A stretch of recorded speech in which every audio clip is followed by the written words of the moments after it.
Welcome to today's stream. Let me just sort out the camera. There we go. Hello everyone. How are we doing today? We'll just as ever let folk filter in. Might play around with this tune for a wee bit. Sorry, just moving a chair. Might play around with this tune a wee bit before we get started in proper, just because it's quite fun. Hope everyone's doing okay. Yeah, we've actually got a plan of things to talk about today, which makes the change from normal. I have to remember where I put my plectrum. Good chance I'm sitting on it.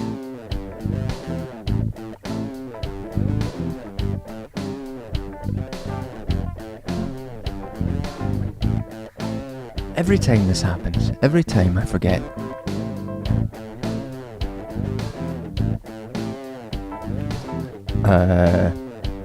Bear with me while I find this plectrum.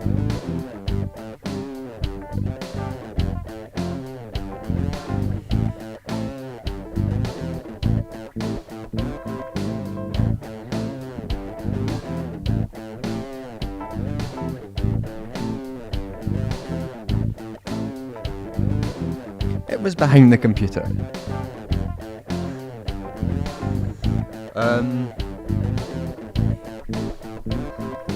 Yeah, so just as we wait for folk to filter in, I'll just fanny about a bit, yeah. We got stuff to talk about today, given we had, the last video come out, and we had some harassment from Destiny fan base, which I'm going to talk about because I feel like some of it's quite an interesting experience to see how that all turns out. Because it was very bizarre. We'll get into it in a sec.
Yeah, so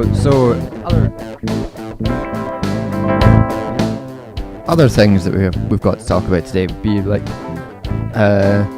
shit going down with the Labour Party in the UK, which is all depressing and everything, but worth talking about because it is absurd.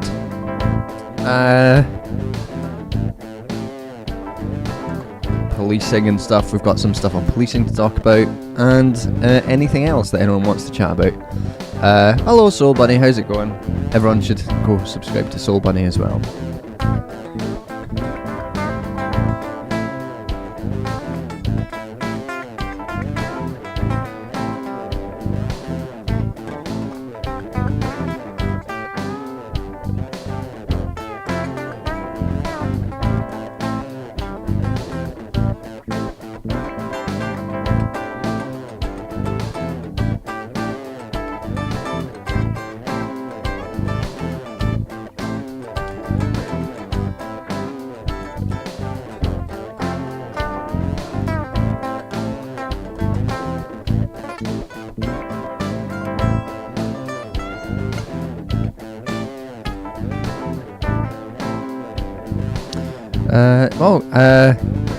Thanks for popping by.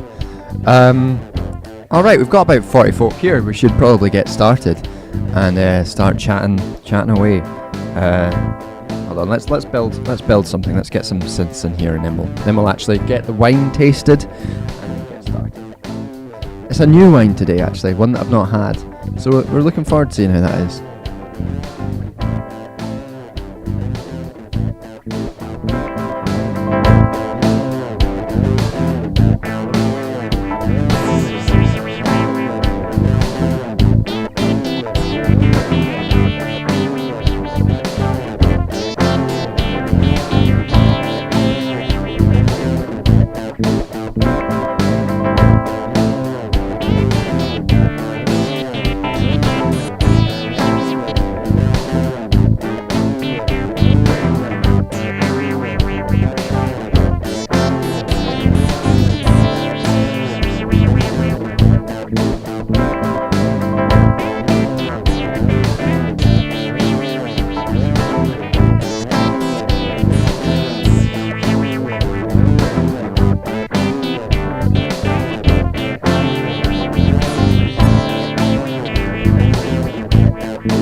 There we go.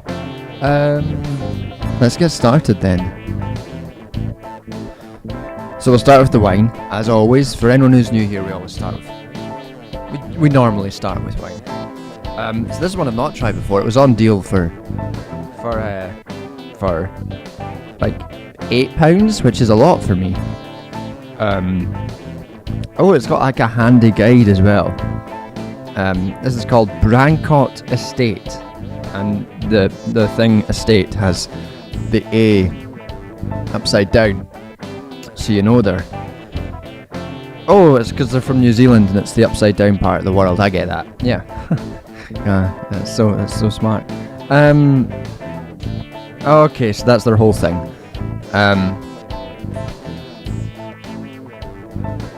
Their whole thing is being on the flip side of. So when you're on the flip side of the world,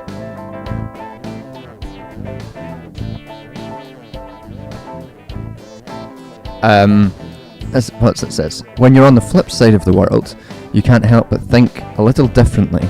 And lucky we did, otherwise we might not have found New Zealand's great wine region, Marlborough.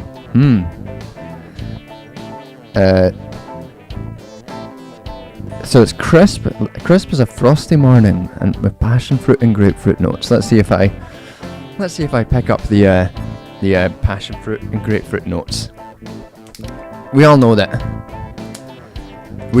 I am very discerning when it comes to wine. So we're looking for the taste of a frosty morning and passion fruit and grapefruit notes. We'll see if I can detect that. I got an actual glass out from the cupboard this time, not one of the stemless glasses to feel fancy.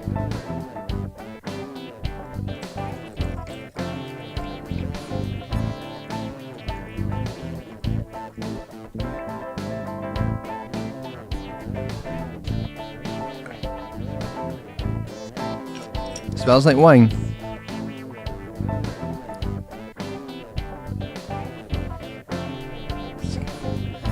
What are we getting? Okay, we're definitely getting wine. Normally, this is the sort of measure that the sommeliers normally put in when they're tasting wine. It's normally about that measure, right? Not olives. I normally put in grapes when it's cold. See, this is the thing. When it's warm out, you can put grapes. You can freeze grapes and put them in your wine, so that it chills the wine without diluting it. But it's actually quite cold today in London, so there's no frozen grapes. Once it gets a bit warmer, we will return to the frozen grapes.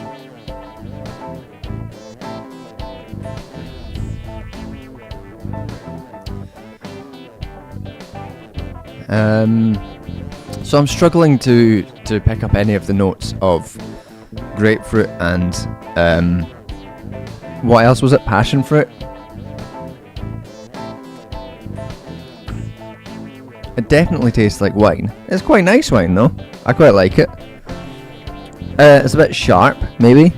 From my professional sommelier opinion. But you know, pretty good, I'd say. We're gonna give that one a thumbs up at about this angle, because it's not great, but it's pretty good.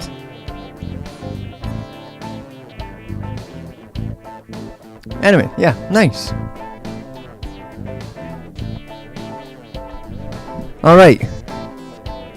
So with that, I guess we should start talking about the last video. I guess the major sort of event in terms of what the channel has gone through, and that was like the last. So I put out a video. Would like to see the olives. Riverine. I do not love to swallow them whole when asked to. I simply do because I cave to the peer pressure of the chat very easily.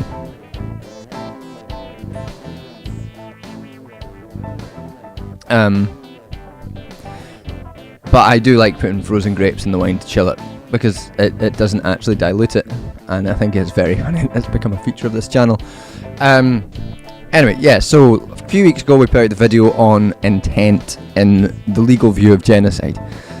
A video I expected to do like not very well, because it was a short video. It was just something simple, problematizing the notion of special intent in the law, because like the thinking of it was for the reason for the video is because this notion of special intent gets so much publicity within discussions of genocide and legal understandings of genocide, and like sort of is used so often by people like Destiny and others to deny, basically as a form of genocide denial. Like, oh, it needs special intent, and this is a very clear and easy to understand concept. Special intent to commit genocide is very clear and understandable. So clearly there's no special intent here. So you know, it's not genocide. It's maybe they always say things. Oh, it could be bad, but it's not genocide. And you're like, well, okay, let's problematize this notion, just so we can make clear that they're actually deliberately obfuscating things for denialist purposes. And so the whole thing was a very, very brief video, based off of some classes that I actually teach and things that I mark as part of my as part of the genocide masters that I teach and mark on. So it's like people talk about it being like, we'll get to the comments in a second, but one of the things people talk about in the comments a lot was fringe understandings. This isn't a fringe understanding. This is within a mainstream human rights masters this stuff is taught. So I just wanted to sort of make that sort of video to talk about that, to talk about how people use this notion of special intent to engage in genocide denialism and how that relates to Palestine. Very, like many times throughout, I made clear again that my particular view is not bound to any legal view of genocide, and that's explained in various videos, including the last one on ecocide. And so I thought, I might do okay. Some people might get on it because, they see Destiny and they're like, oh yeah, that guy's a fanny. And so it might do a little bit, like maybe about 15,000 views overall. Unfortunately, it was almost immediately picked up by Destiny. I think Destiny's subreddit, which meant it was filled with views. It's like got quite a lot of views.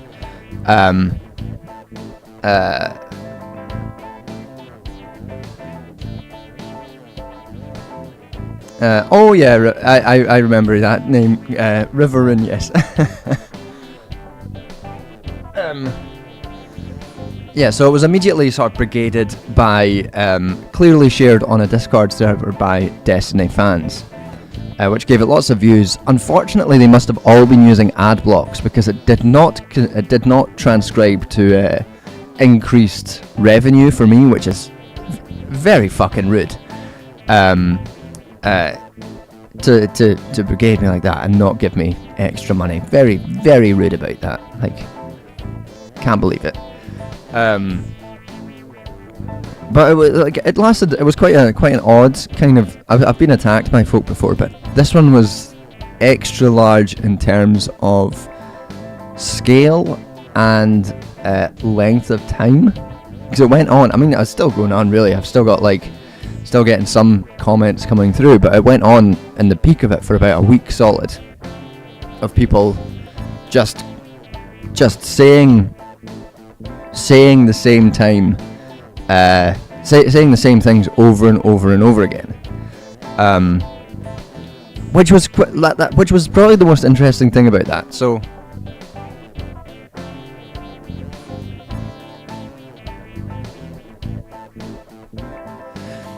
yeah, I mean, what was very odd was, it was clearly what clearly happened is it was shared on a Discord server, because there were basically 4 comments that were repeated over and over and over again.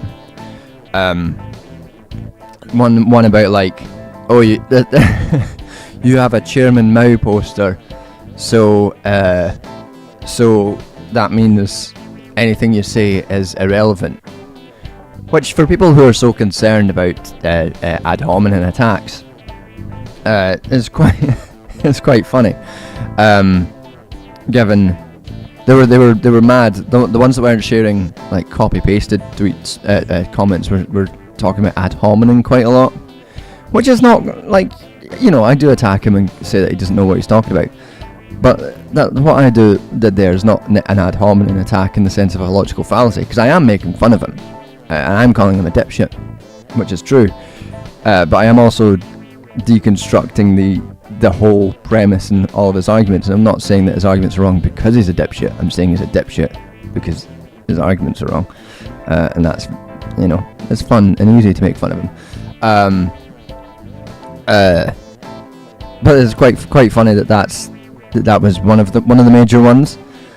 Another one was there was a lot of accusations of not reading the sources that I was citing, and one of the things that happened, that one of the things that was copy pasted, and this was across platforms. It was like Twitter DMs, Instagram DMs, comments.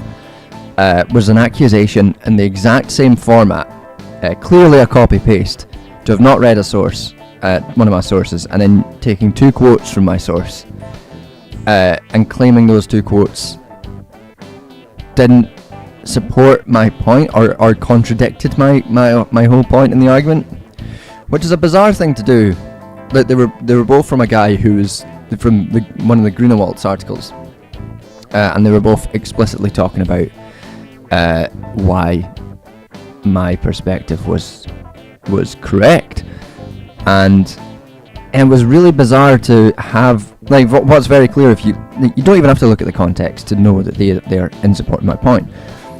But if you do look at the context for both those quotes, the first one that they cite in this copy-pasted comment, the sentence before they copy it says, is a direct invocation to be like, special intent as it has been defined in these sentences is doesn't make sense because of unclear because of this specific reason, and then the quote happens. And then the second instance, it's like, here is an ideal where if there's absolutely no intent to do anything, then it's these particular contexts would be non-genocidal. And you're like, all right, that's fine. That doesn't contradict anything that's actually said in the video. And it's quite funny to be like, oh, he didn't even read his sources, and then quote back 2 long passages at me, which have clearly not been read, or at least understood, as part of the whole, which is quite fun. A bit of irony for you. From that sip of wine, I actually did get a little hint of passion fruit. That's interesting. Maybe I'm getting better at tasting wine.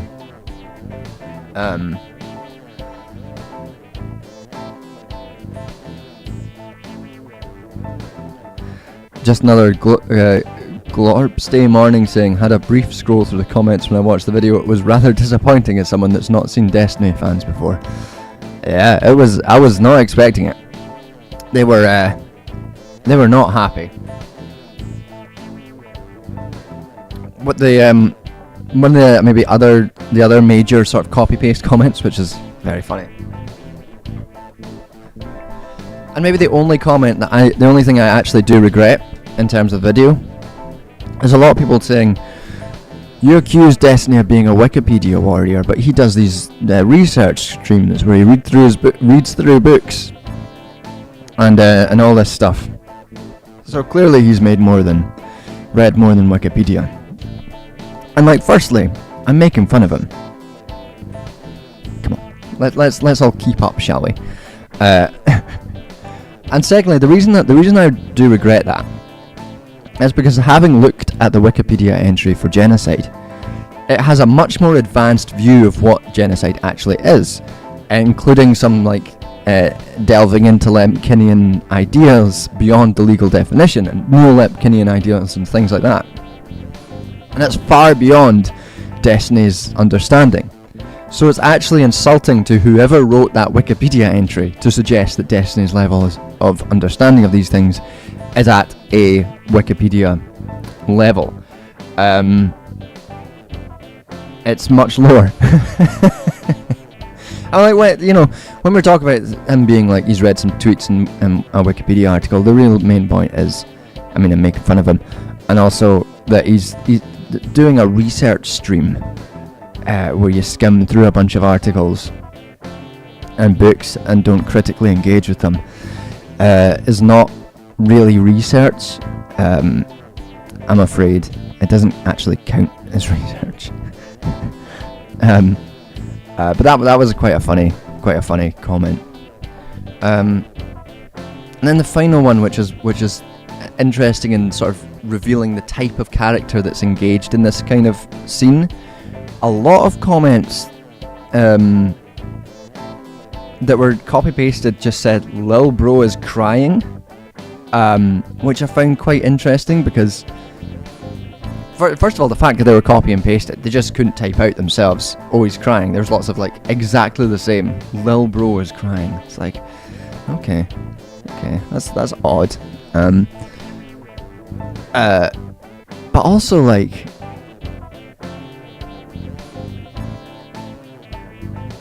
well, the microphone too loud?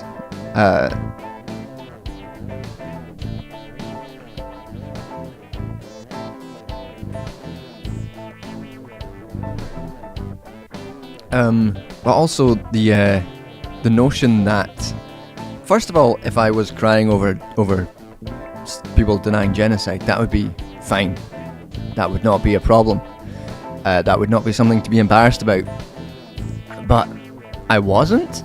So it's very strange to be like using that to try and discredit something, and it sort of speaks to a kind of, I think it speaks to this wider idea that I've talked about before in terms of these debate cultures, where it's all like heavily masculinized and this sort of performance of masculinity, and it's quite interesting how that plays out in this idea, like, oh, you know, this person's crying, so clearly they're not being masculine enough. Clearly they're not, you know, they're not being a real man about this. Unlike Destiny. And crying over it would be like a failure of the masculinity within this context. And that's clearly like the kind of ideals that are being reproduced through this person's specific thing, specific context. And I just find that very interesting as a sort of internet anthropology on the kinds of people and the kinds of ideology that are like reproduced throughout this throughout this platform.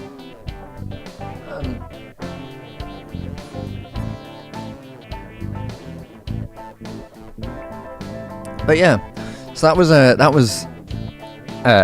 what happened. That was what happened to me.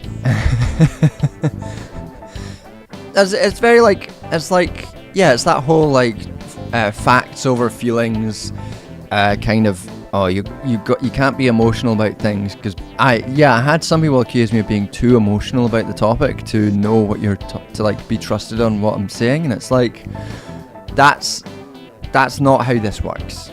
You absolutely can be emotional about a topic and engage with it in an adequate way. And frankly, unless if you are not emotional about the topic of people being destroyed in front of our eyes, live streamed across all of our screens, while people who do nothing for the world except speak quickly and talk absolute shit in favour of established power, if that doesn't make you emotional, then you shouldn't be talking about the topic. It should make you emotional because it's horrific. And not being emotional would imply a lack of investment or seriousness in the way that you're engaging with it. So anyone who gets this sort of, and this is again part of the masculinity of the sort of idealized pseudo-rationality that's reproduced in a lot of these debate spaces. A very masculinized thing about, we've got to be rational. You can't, as soon as you get emotions involved, that's just a failure. That's just a failure on your part, and so you should be ashamed of yourself for engaging in emotions that way.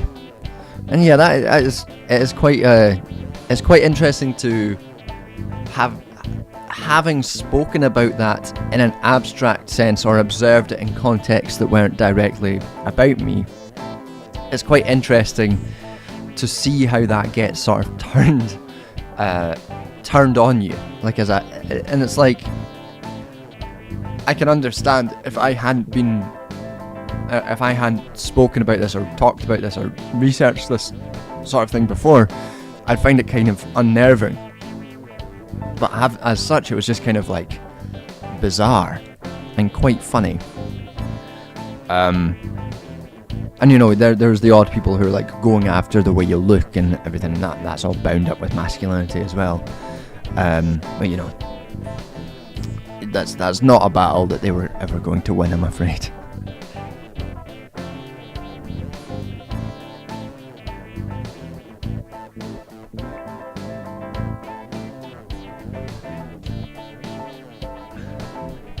Yeah, Guggenheim, a good name for you. Yeah, it's the way that these things are structured on the internet is not anything new, I don't think. It's a kind of extra, like emphasized, extra exaggerated masculinized view of rationality that's been played out throughout institutions for decades, for centuries now. Yeah, it's just interesting in a sort of internet anthropological sense to see it play out. It has calmed down now, thankfully, because there is only a certain amount that you can take in terms of like just seeing things come in over and over again, and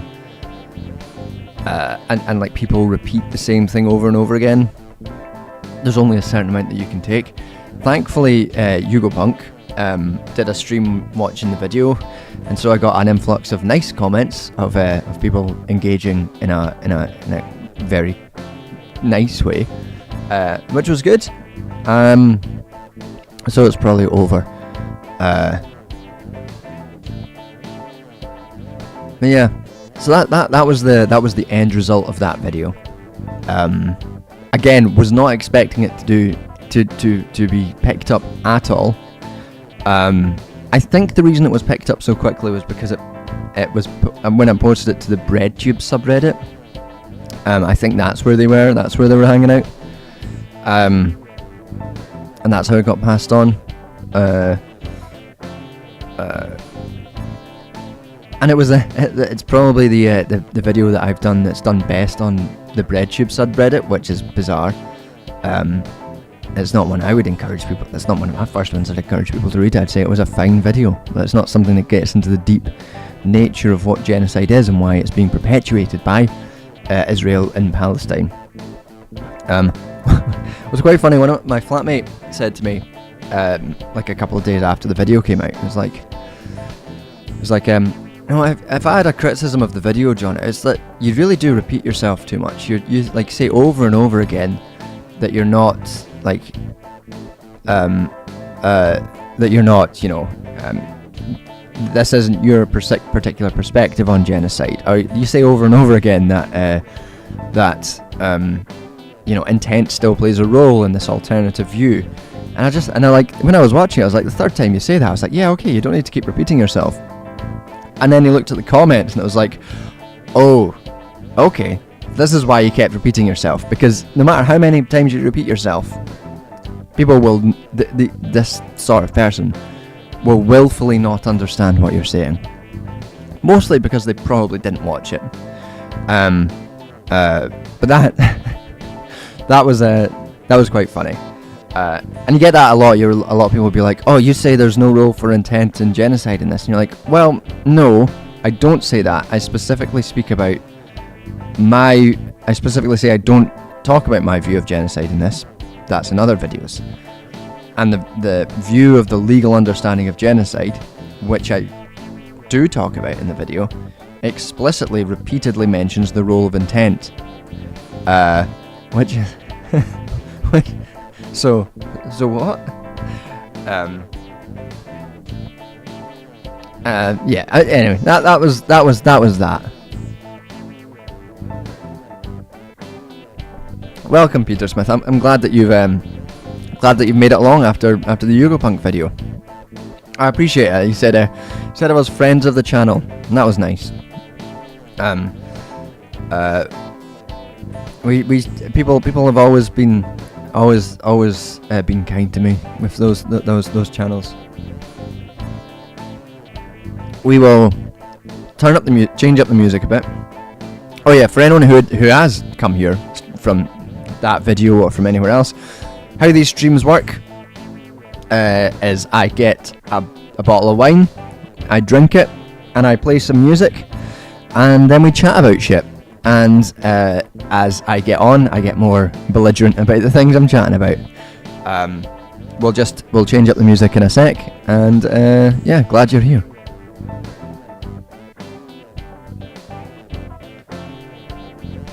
Oh, that was my favourite comment, Peter Smith, in that video.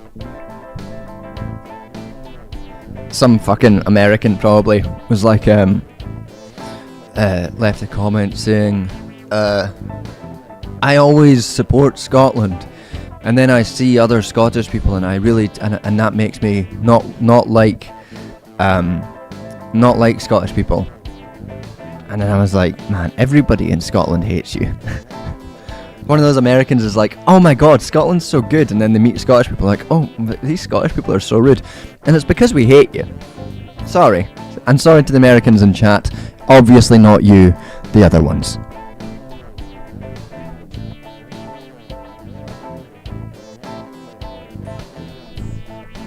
I'm holding the glass bowl. These are glasses that my flatmate bought. I think they're red wine glasses, to be honest.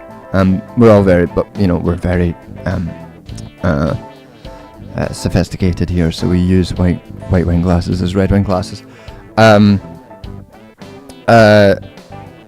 they do make me feel like. Have you ever seen the spoof show on Netflix on called The Woman Across the Road from the Man in the Window, or whatever it's called? It's like a spoof of that kind of murder mystery movie or show. And one of the running gags in it is that the glasses of wine just get bigger and bigger and bigger, and you don't notice it perceptively between the scenes, but at the end of the series the wine glasses are like this high, and that it does make me feel like I'm in that show.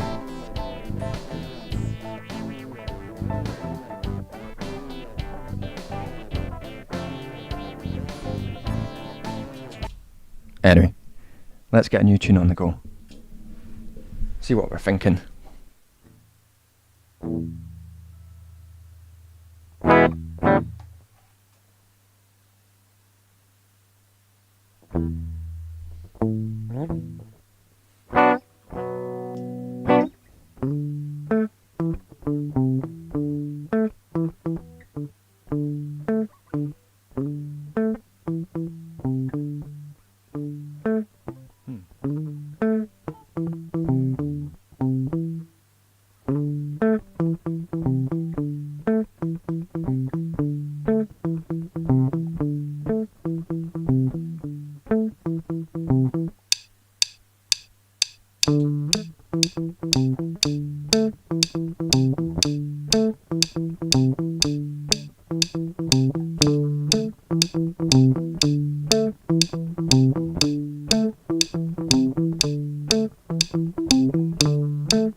I didn't even know this is what I was going for, but this is what we're going for.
Now this sounds like the sort of thing that we want to listen to while we're talking about the Labour Party, doesn't it? That was a bit different to what I was expecting to come out. Yeah, that's quite fun.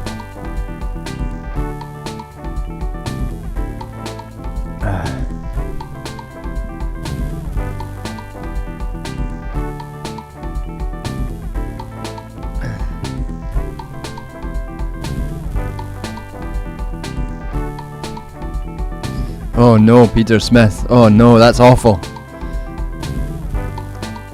That's a terrible result. And yeah, Kvas Man, it's looping live.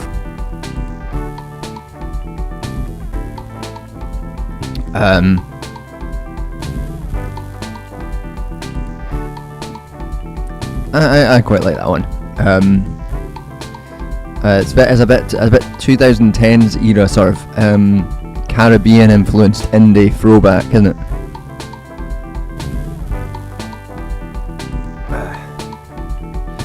Alright, so the other thing that was on my list to talk about was the continued disintegration of the Labour Party in the UK as any kind of legitimate semblance of moral institution as they move towards the general election coming up. And I guess we won't talk about this for very long because frankly, at the end of the day, what can you say? That the Labour Party is a morally bereft, corrupt institution dedicated to reproducing capital. But that's what it is. And we can talk about the specific ways in which it is doing so in a particularly evil way the last few days. So there's two, I guess, three but two connected major events that have happened in the past 2 days to really cement that the Labour Party are not, that you shouldn't vote for them, because they're fucking disgusting. Well, the first is that the Labour Party. So today, the Conservatives passed through a very quick bill jumped it through Parliament to ban puberty blockers for kids, and to basically ban trans healthcare in a certain sense, a major aspect of trans healthcare in the UK. And it was a massively undemocratic thing to do, hugely harmful to trans children across the country, and signalling a wider continuation of the attacks on trans healthcare and trans people in this country. And the Labour Party, Wes Streeting, who was described by the late and wonderful Don Foster as a lick-spittle cunt, quickly adopted that policy, signalling the Labour Party's they will continue to uphold this completely harmful, undemocratic, based on no medical evidence, not even recommended by the Cass report, which was a harmful report that came out a month ago. It's not even a recommendation in that, so they're upholding the Cass report to legitimise it, not even a part of the Cass report.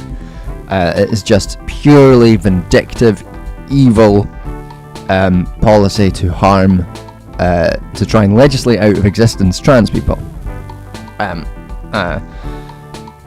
Which, if that wasn't enough to make you not want to vote for the Labour Party, and that should be enough, today it was announced,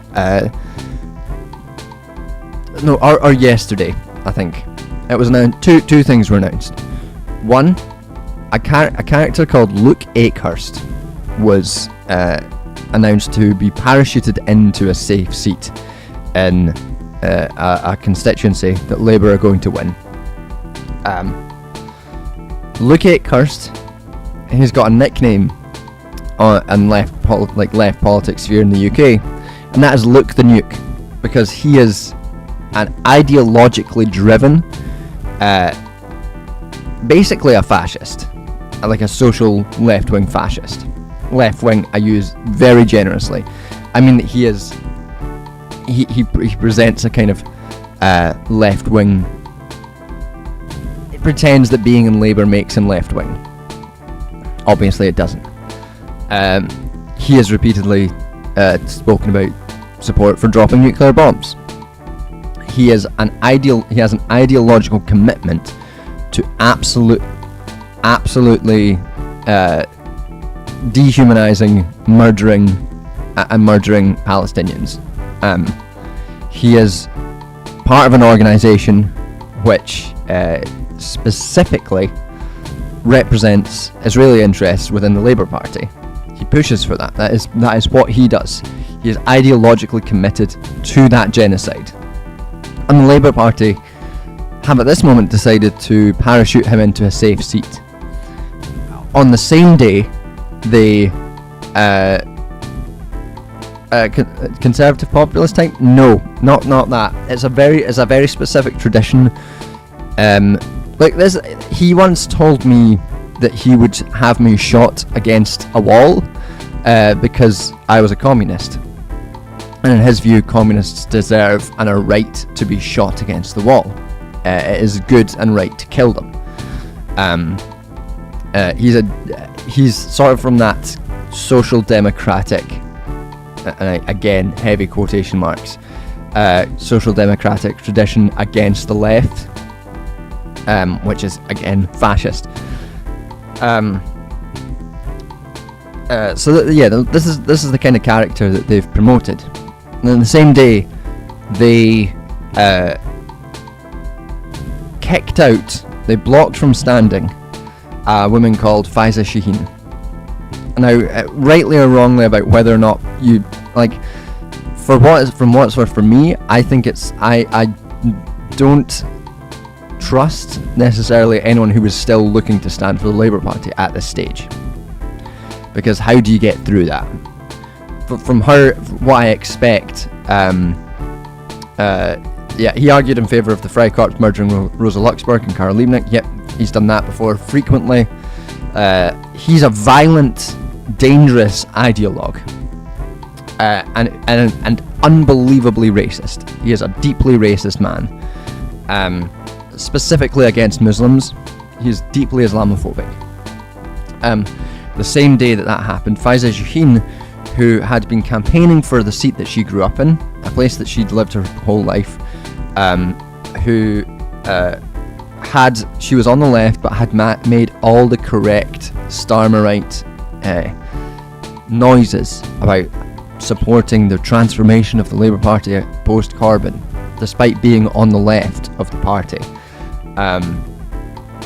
who had been campaigning in the seat for years, led a campaign to unseat Ian Duncan Smith, who was a Conservative, former head of the Conservative Party and a real piece of shit as well. She got an email after it was leaked to the press by the Labour Party. She got an email from the party telling her that she was no longer able to stand, in part for liking 14 tweets over a 10-year period. Among those tweets are tweets where she's criticised the Labour Party for the Islamophobia she's faced. So, the day that they appoint one of the more well-known Islamophobic racists, violent racists, to a safe seat, they block someone who would be such an easy co-option tool for them if they wanted to be like, oh yeah, you should vote if they wanted to get a left-wing vote or some form of left-wing vote, they could be like, oh yeah, we've got people like Faiza Shaheen in the party who we support and who is a left-wing figure, even if we disagree with a broad church. Very easy win. Very easy to be like, we've got this high-profile Muslim woman, very highly qualified. She's a visiting professor at LSE. All this stuff. Very easy win. But the party is so Islamophobic and so committed to absolutely driving out any semblance of ideological centre-left politics in favour of what is now quite a right-wing agenda. Not centre-left, not centre-right, what is a right-wing political agenda. That is what they are after in the Labour Party. They stand for They stand for fucking racism, they stand for genocide, and they stand for a right-wing political agenda. And these two events coming out today and yesterday are two very, very good examples of that. So I guess to sum up that whole point, don't vote for the Labour Party. They are briefcase wankers, lick-spittle cunts.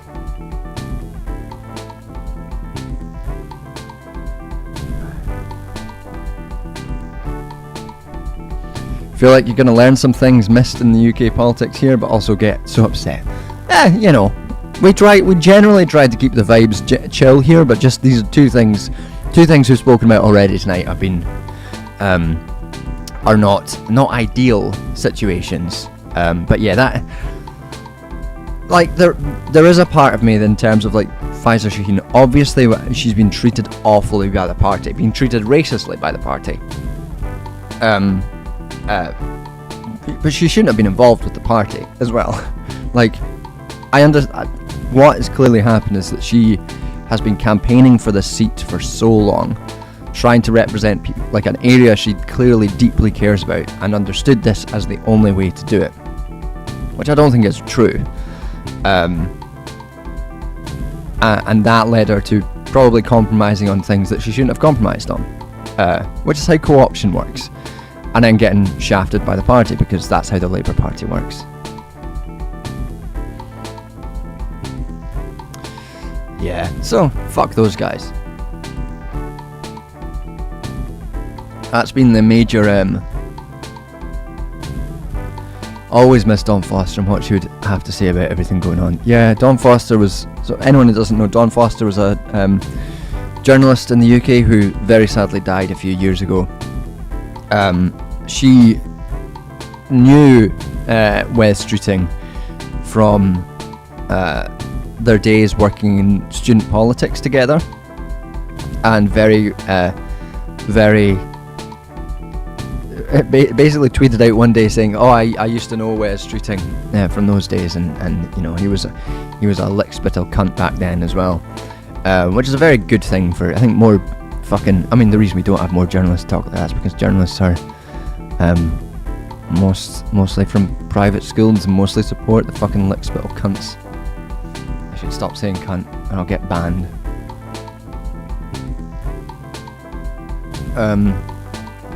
That was another bit of funny discourse that has been popping up again. Periodically pops up this shit. People being mad about folk making fun of people who went to private school, because there's a chance that there'll be some private school charitable status won't be upheld or something, and all these folk are like, "Oh, it's actually really rude to be mean to people who went to private school. Their parents worked very hard to get them there." Which it's like, yeah, fuck you. Sometimes you meet private school folk, and some private school folk are fine, and you're like, you know, they know they went to private school, they know it's ridiculous to go to private school, and they know that the benefits it gave them, and they're very open about it. Then you get the people who hide it, and the people who hide going to private school, pretend that they're poorer than they are. Those people are just annoying. And then you get that other type who's like, I did go to private school, but actually it's because my parents worked hard. And the implication being, your parents, if they worked harder, they could have sent you to private school and you could be as good as me. It's like, yeah, fuck you.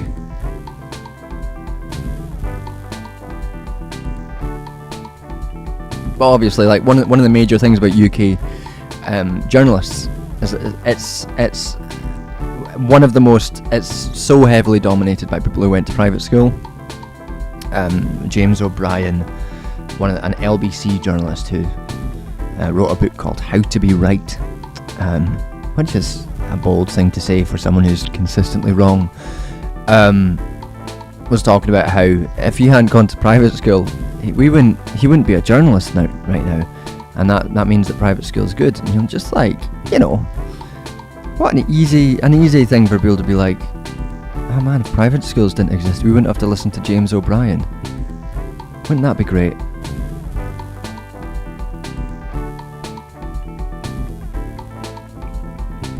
Richard Vlasic is saying, I find the state of UK politics really relatable because I'm from a state where your only option is an election. Your only option in an election are the homophobic neoliberal coalition versus the ex-KGB oligarch billionaire party. I mean, to be fair, that could very closely be the US as well. You got the homophobic neoliberal party or the homophobic billionaire oligarch party. So you know, good election years for both, all round.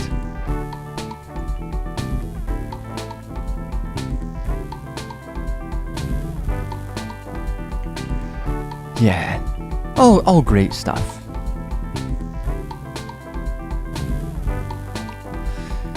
In slightly better news, I do have a job interview on Monday, so that's fun.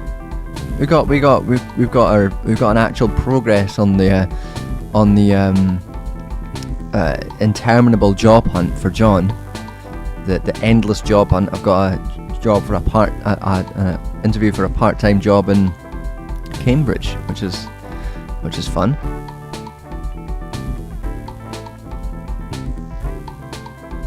I don't have particularly high hopes, but good to get interview practice, and it's good to not get immediately rejected, which is what had previously been happening.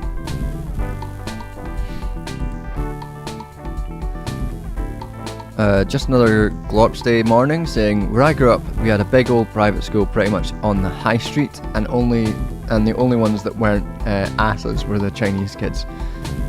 I mean, I remember, and Goryam saying, I don't think I'd ever met someone who went to private school before I went to university. It's like their brains have been boiled in money. It'd almost be sad for them if they weren't so annoying. Yeah, it was quite interesting. So I went to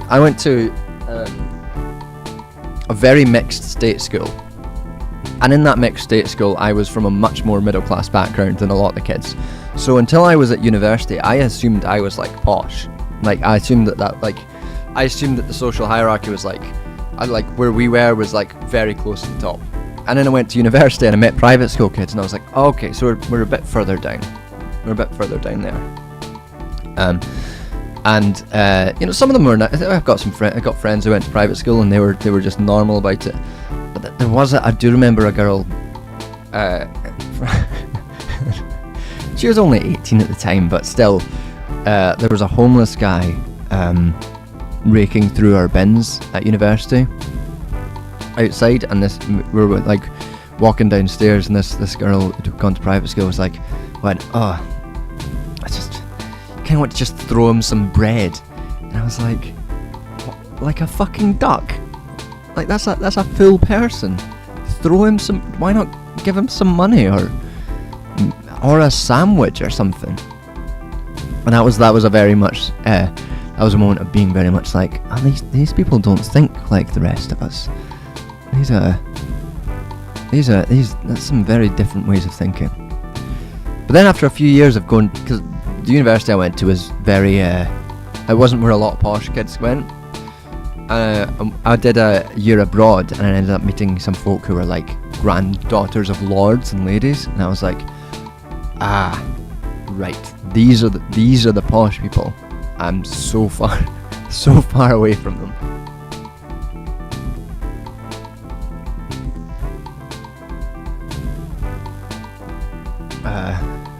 It was yeah, it's quite interesting, that sort of movement of thinking that you were like the poshest of the posh, to being like, oh, you know, that's quite a the world extends quite far above that.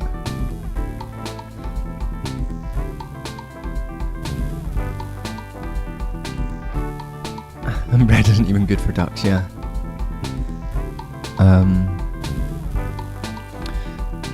Shall we return to tunes or anything else? I've run out. That was the two things that I was wanting to chat about today. Really was the Destiny fan harassment and the terrible Labour Party developments. Those were the two topics. So from now on, we're freewheeling. We're here to any suggestions or any questions that we want to chat about. We've got no plans. We're just gonna keep drinking this wine. There's a new episode of Doctor Who. We'll talk about that as well. For anyone who's new, we do end up talking about Doctor Who quite a lot.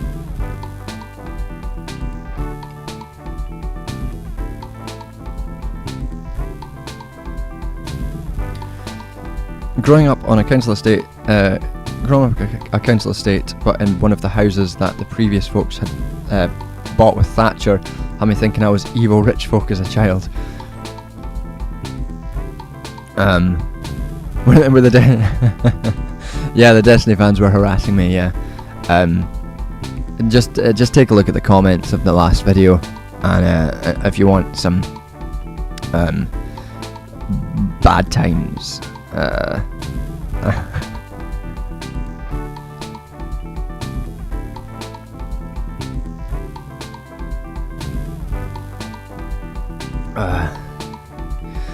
Yeah. All right, let's make a new tune. If anyone's got any specific questions or topics, as I say, when I'm making the new tune, we'll get to them. The wine that we're drinking today is Brancott Estate. It was down from like £10 to £8, which is expensive for me. Everything's expensive these days. It's a Sauvignon Blanc. That's my, please appreciate my French accent. And it's quite nice. I'd say it was quite nice. I can give you the, it is medium between light and full. I don't know what that means. It's quite crisp, and it's halfway between citrus and tropical.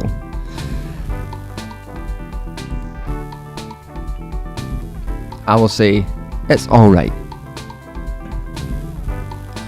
That was the last thing that came up.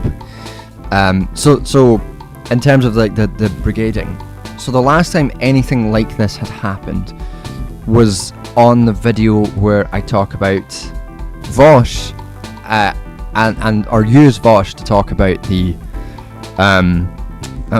there's actually a couple of things to say here. Use Vosh to talk about the left-wing white supremacy, types of white supremacy that particular people who purport to be on the left reproduce to benefit themselves at the expense of other parties, racialized groups and things like that. And that video came out. I was attacked by a lot of Vosh fans, and it was similar, but it didn't go on as long. And they didn't have anything on me, except that, like, a few days earlier than that video went out, I'd made the mistake of going on a stream, and we'd spoken about, like, decolonization as a process which is often inherently quite violent.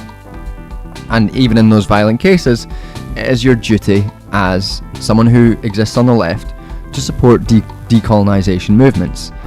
And sometimes that violence is not only necessary, it is actually a right that they hold legally. Even though they do not require the ascendancy of international law to give them legitimacy, it is still a right. And we talked about the Kenyan example, where there was decolonization, and in the case of Kenya, the white people who were engaged in slavery and apartheid in Kenya were also British citizens, and those folk were repatriated by Britain and essentially brought home. And someone said to me basically, "Oh, do you support it if all the white people were forced to leave Kenya?" And I was like, "Yeah." Kenyan decolonization was probably good, I will say. They left Kenya voluntarily as their economic position was challenged. Their property was confiscated. That came up again now, with some of the Destiny fans being like, oh, this is the person who thinks that Kenya's decolonization was right. And you're just like looking at it going, yeah, no, yeah, I have a consistent framework. Yeah.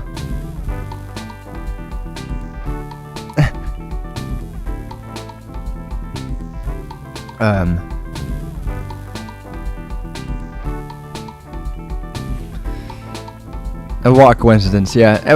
It was what a coincidence that those two had similar kinds of fan bases and similar kinds of reactionary tendencies.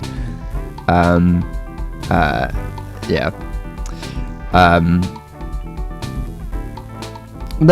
So the final thing I'll say on this is, in both those cases, there was an insistence from people that I go and debate or speak to the person in question, whether that was Destiny or Vosh. Regardless of how my thoughts on debate, how public and how well explained and how much I've gone over them previously are, even if I was open to debate, the notion that I would go and debate Destiny on this topic so thoroughly misses the point of what was being said and the form of what's being said that it is just astounding to me, because the point of that video is not Destiny's wrong. The point of that video is, here's an example of someone doing something which is quite common, engaging in denial. The reason he was used is because the other major example from the literature, a guy called Gunter Louis, nobody gives a fuck about Gunter Louis. Nobody cares about this, about Gunter Louis as a genocide scholar who has repeatedly emphasised special intent for the purposes of denialism. And in denialism, Gunter Louis has denied Native American genocides, has denied the Armenian genocide, has denied that Roma, Sinti, Gypsy traveller groups within the Holocaust were genocided. But nobody cares about that. Destiny is a framing device for that tendency. He doesn't matter. That is, they don't quite get that he doesn't matter. And me going on to talk to him about his view would be me saying that he matters, that his opinion matters, that it matters that I convince him, or that I talk to him, or that his opinion is elucidated. I don't actually care. I frankly just don't care about his opinion. I care about using him as a framing device to talk about this thing.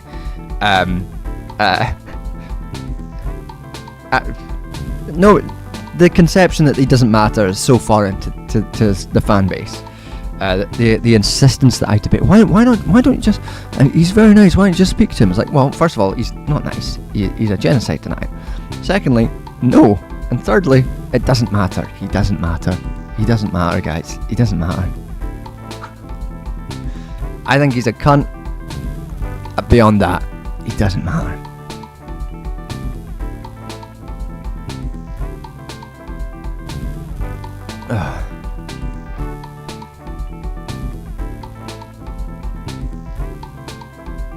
Don't you know if that somebody more famous than you condescends to you, you have to change what you believe? It's the rules of having a... What is very funny actually, in terms of the condescension, a lot of people being like, oh, you don't know anything about genocide. What? How do you know what you're talking about? And it's like, well, I didn't reply to these comments because I don't have who has the time, but like, not to appeal to my own authority, I teach genocide, I mark on genocide courses. I was signatory to the letter put forward by the collection of international genocide scholars declaring the Palestine genocide as a textbook case of genocide way back. I have some degree of knowledge and specialisation in this field, and my two friends, my supervisor, Damien's my friend, Damien and Martin, two genocide scholars were diving into the comments, just defending me. It was like I was a Pokemon, just like hurling my genocide scholar Pokemon into the comments, and that was very fun.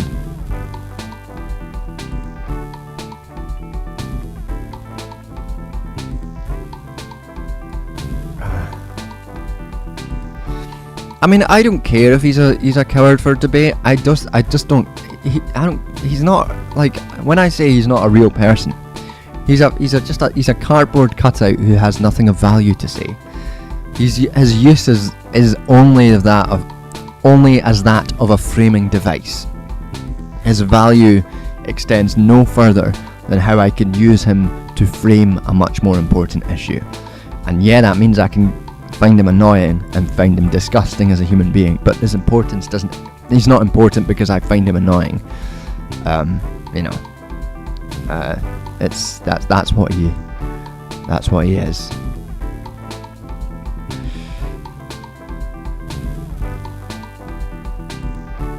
Oh yeah, that Jack SSR. I think that was I saw that clip as well, which was very funny. That was I think I saw that clip on Twitter. And Hassan said that debate wasn't important as entertainment, which is correct. I mean, it's a correct view. I would go further and say that online debate is harmful to public discourse. But nevertheless, but yeah, he did not take that well. Anyway, lest we spend too much time talking about an irrelevant streamer, let's make some more music, and then I'll drink some more wine. We're gonna move away from this tune. See what comes up. Now, I don't think anything's gonna be as surprising as fun as this, but we'll come up with something.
just realised I was making a Red Hot Chili Peppers song.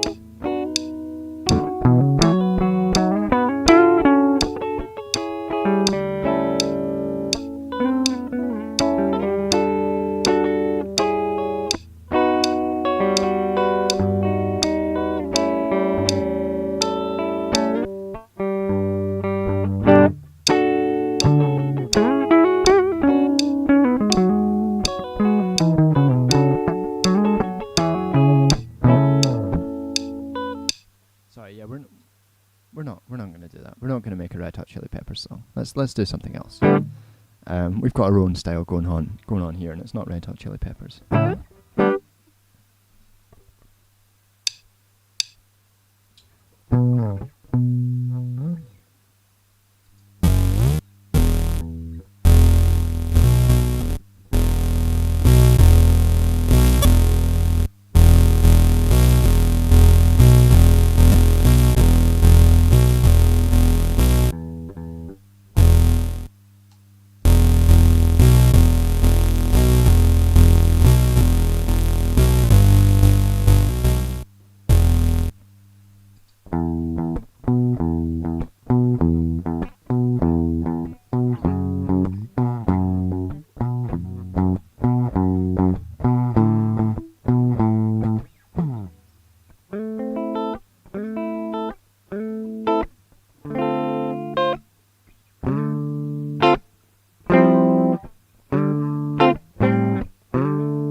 Hot Chili Peppers to Gorillaz. But we're sticking with it.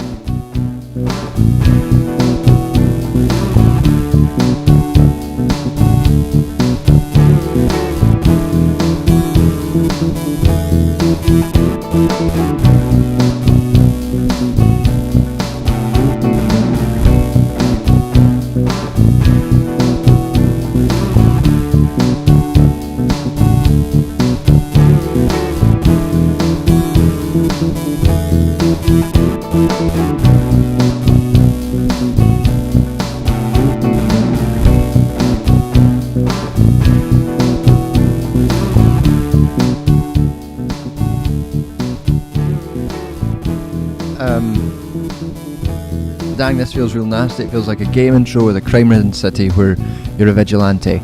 So often my friend Sinan comes in here to talk about how the music I end up making sounds like Sonic music, which I take as a compliment because, let's be clear, Sonic music fucking rules.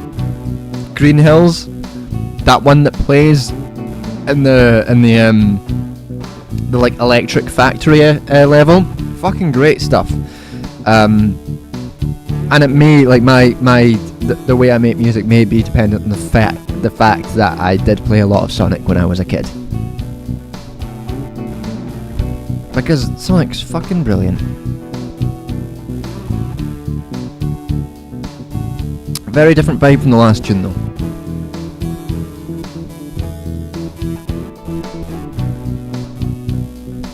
Sonic music does rock.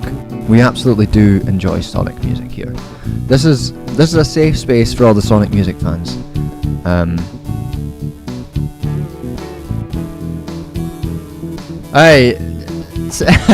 Speak of the devil. Speak of the devil, and he shall arrive and talk about how we're doing Sonic music. Hiya, Sadan, how's it going? We were aside from talking about you, we were talking about we've spent today talking about the harassment campaign from the last video, and talked about how terrible the Labour Party is. We are moving on from that. We're probably going to talk about Doctor Who next, because I want to talk about Doctor Who, because that last episode of Doctor Who was really good.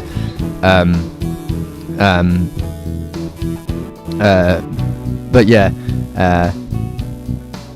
been feasting on election content. I've been honestly been trying to avoid it. Like, maybe I should JTD liking a direct action vigilante fighting against the depredation of ecocidal capital. Yeah.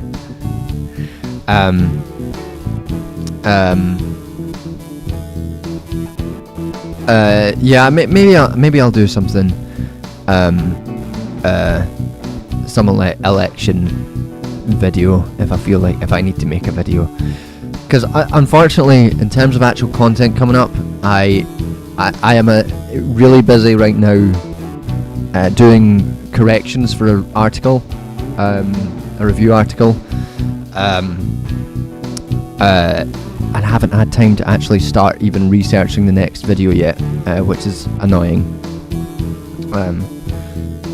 Yeah, and I've got I have a conference coming up that I have to write a paper for, so we might have to do an easy kind of video again this month. So I'll have to have a think about what to do, and it might end up just being some election content. We'll have a think about it. I'm also going to be filming some of my book reviews, and maybe expanding on them slightly to post when I can't post a full video, just to keep content going. But yeah, that's the plans going on. I got distracted from what anyone was saying and went on in my own loop there. Oh, Sinan, Destiny. It was just the last video went like I got a wee harassment campaign by Destiny fans. Just don't do a 40-second video about how much of a prick Starmer is. I hold you to that. I won't do that.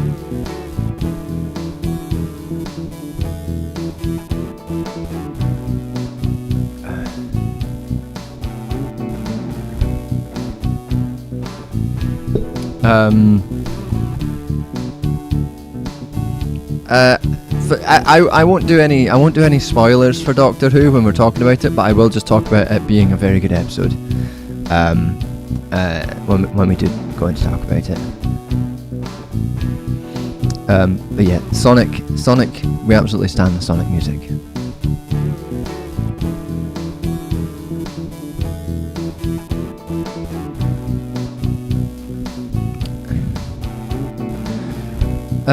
Yeah, we won't dive back into that chat because there's not much else to be said about it. So let's, I guess, move on to Doctor Who. Sound off in chat if you'd seen the new episodes of Doctor Who, specifically the last one, because I really liked it. I thought it was really good, and it was such a high point of Russell T Davis's writing. The last 2 episodes were really good. Have a good night, Sinan. Thanks for popping by.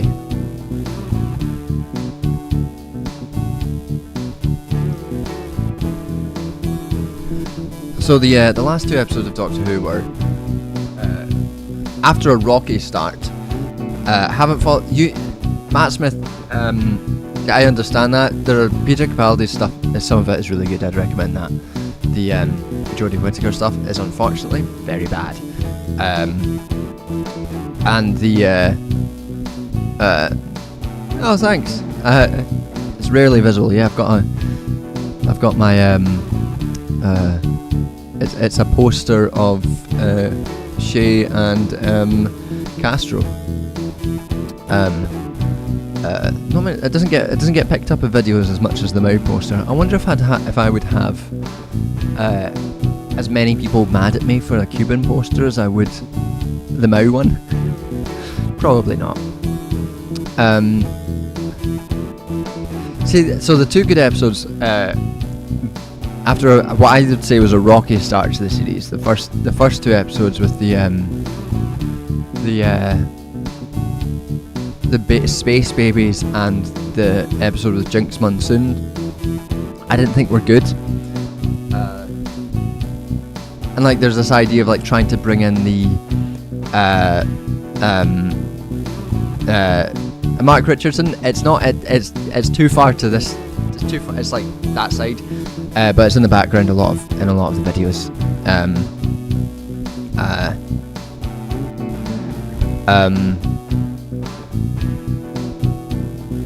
Yeah. So the first 2 episodes were rocky, and then Boom was really good, and it was a really solid.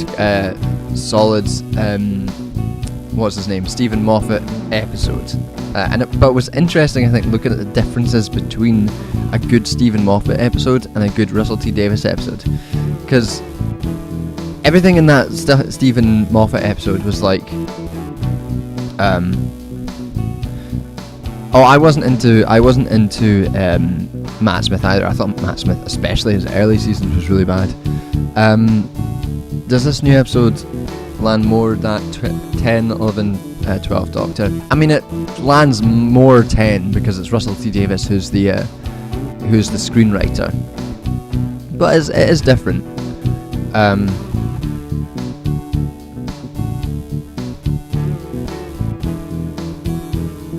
Gus, this isn't my it's not the living room, it's just the Mau poster. I film here. I film in front of that TV stand. It's just, I set up. Do you want to know how precarious, how bad my setup is? When I film, my camera is set up here, precariously atop a box, and the auto cue is set up on top of that box as well, and they're sort of balanced in a very dangerous position.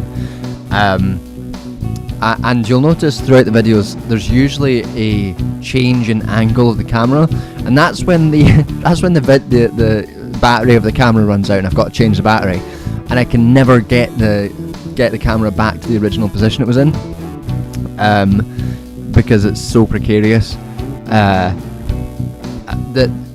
we are not working in a professional environment when we film here. This is rinky-dink bullshit. We don't. The professional end is definitely in the research and writing end. The filming end and the editing end, we are fucking rinky-dink as hell, and things are precariously standing. Yeah, but it's just here. Didn't get round to watching the Christmas episode, so can't start watching the new series until I watch that. Going to have to deal with watching something Christmassy despite it being summer. Yeah, the Christmas episode was better than the first two of the series. But what the latest episode was really good because it did what the Jinx Monsoon episode failed to do, which was make it kind of introduce kind of supernatural elements in a way that felt real within the universe. Because the episode with Jinx Monsoon and in the 60s was like tried to do that, but it just didn't feel right. Everything felt off. It felt like a Christmas episode that had gone wrong. I didn't like it at all. But then this one was really good at like a kind of folk horror story. It was really creepy. It was a really good folk horror story. And it had like really clear themes. Like there's a connect. This isn't a spoiler for anyone because this isn't stuff that's spoiled by anything. But there's a connection between this way that some of the Welsh people speak about their relationship with England. And when one of the Welsh characters describes it as racism, and you're like, oh, that's a weird way to put that. That feels off. That doesn't feel right. And you're like, oh, that feels weird. And then later on, a fascist character is introduced who sort of apes that same language in a much more direct and much more scary way. And that's just a really good thematic link throughout the whole sort of folk horror episode. And it just worked really well. The one thing that didn't work in the episode is that one of the characters was supposed to age up to being 40 from being 19. And the way that they went about doing this was put some glasses on her. This is a bit distracting. This is a 40-year-old woman. Look at this 19-year-old wearing glasses.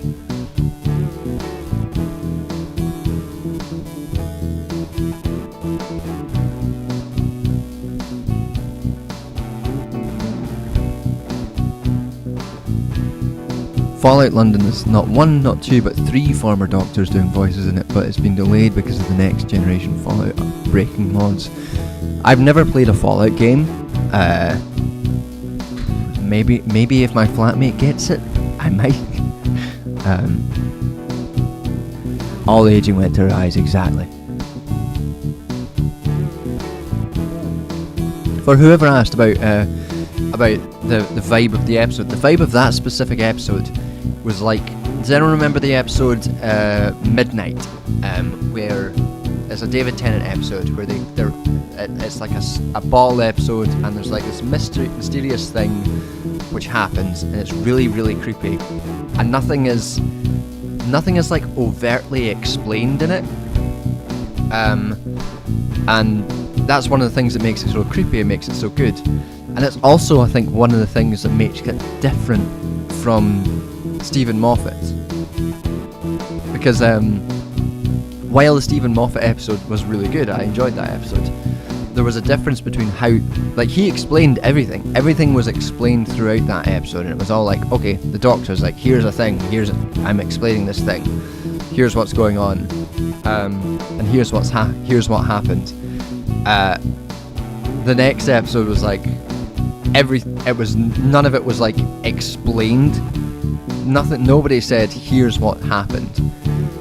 Here is what has gone on here. Instead everything is just like, it plays out, and the sort of resolution of the episode is not explained in any way. It's just, it's like, here's a thing, and we've got to try and figure out what that thing means. And that's made it really, I think it made it more, it elevated it in comparison to that previous Stephen Moffat episode in my view, because it gave you more to think about.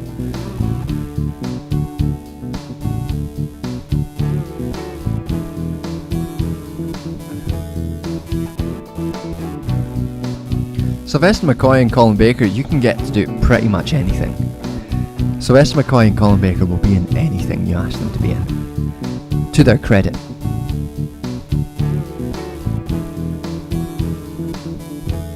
Right, I am going to pop to the toilet, so I will be back in 2 minutes. I will leave you some music.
Sylvester McCoy was in a movie with your brother. You need to explain that one, because that's very fun.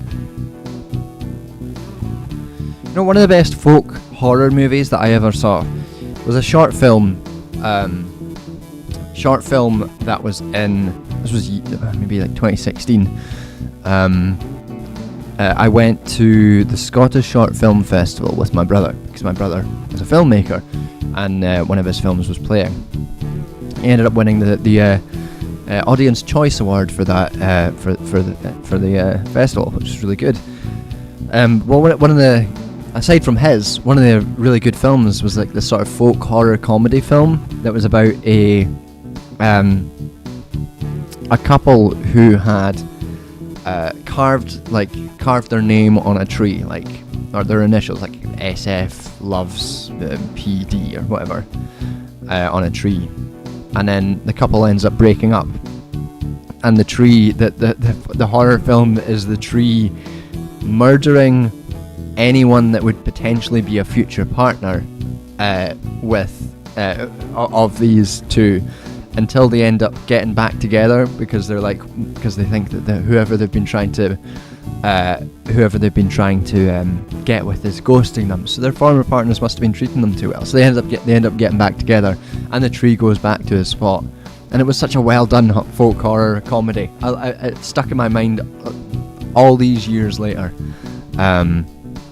Really great stuff.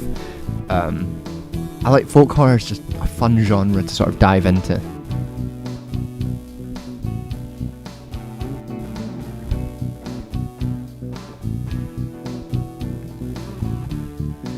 Moffat explains things because he wants to make sure, 100% sure you think he's smart. I think there is an element of that to some of Moffat's stuff, unfortunately.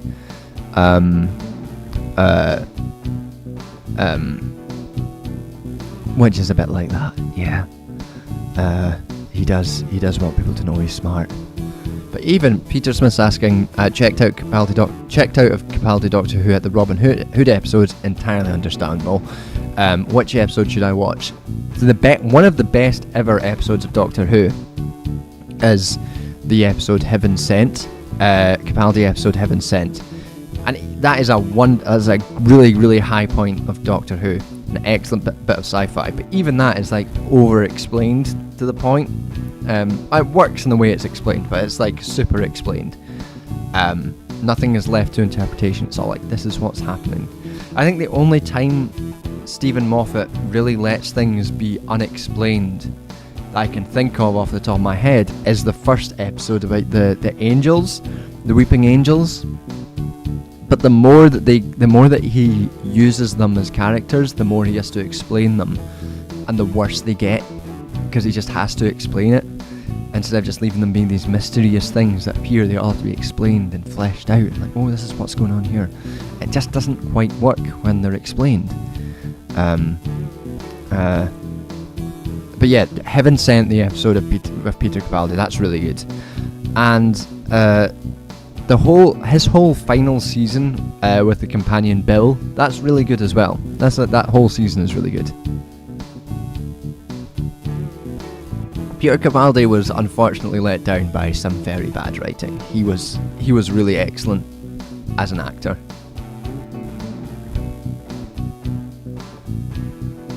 Feel like standalone and not liking Heaven Sent very much? Yeah, fair enough. I really enjoyed it, and they enjoyed it more. It's good. The context of it being an episode that's supposed to be about grief is really good. Like, that's the theme of it, and you see Peter Capaldi just being a great actor, acting grief throughout it. It's just fucking brilliant. It's just a really good episode. And then they immediately followed up with absolute shit.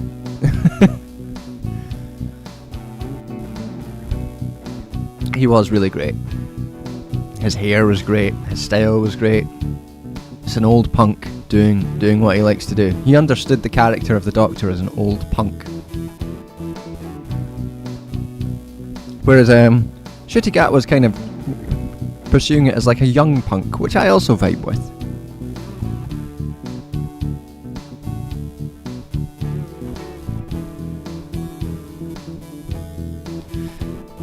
Yeah, the Bill series is good. You don't have... if you want to watch the Jodie Whittaker stuff because you're like interested in seeing her performance, that's fine. The writing is just absolutely terrible. It's truly awful.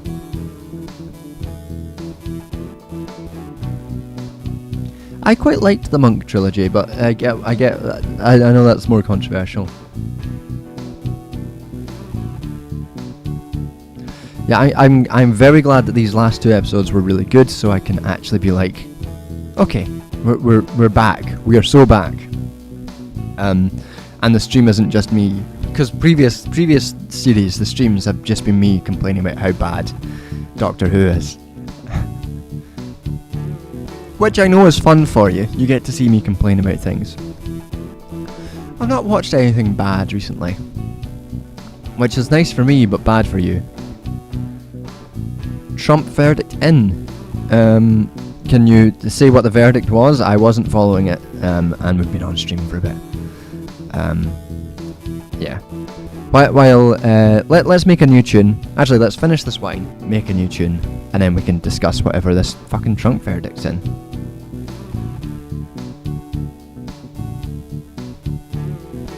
Oh yeah, the Chibnall series. The Chibnall series is really bad for that.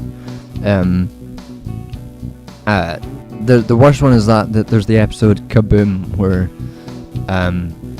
it's basically like an Amazon warehouse, and the villain of the episode is an Amazon worker, and the resolution of the episode is the Doctor saying The system isn't the thing that's wrong, it's the people who abuse the system that's wrong. You're like, oh god, this sucks. How long have I been playing guitar? 20 years at this point. I think I started when I was about 10, so 20 years. Okay, nothing's happened yet. Okay, I don't care.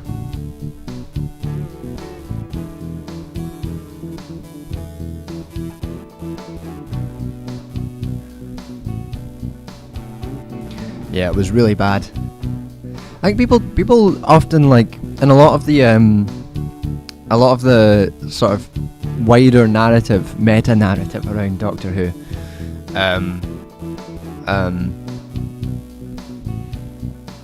shame Jodie's era was crap, as I loved her and Yas together. See, I think that's one of the things I didn't like about it, is that I thought they had no chemistry.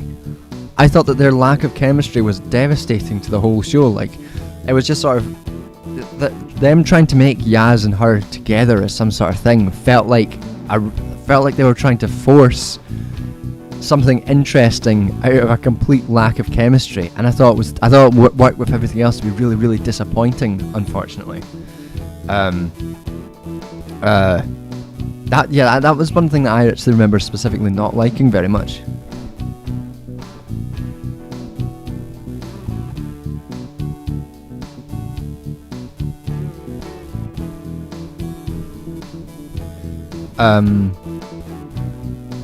Thanks for coming.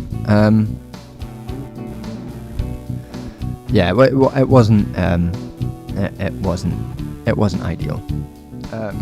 What was I going to say?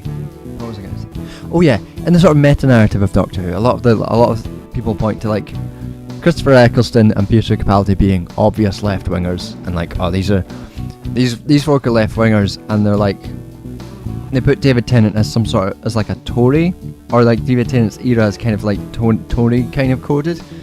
And like, I understand where that's coming from, but also in terms of the contents of the episode, like, there are frequent allusions to how to just as much like left-wing politics in those episodes as there are in other places.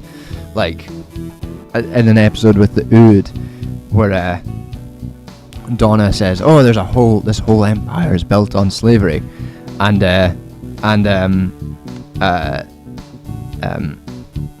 Doctor says, "Yeah, it's just like your time, exactly like your time." And it's like, yeah, that's you know, it's just the same style of writing. And I know that, and Tennant does have more sort of New Labour vibes compared to Eccleston, but he won't be voting for Keir Starmer.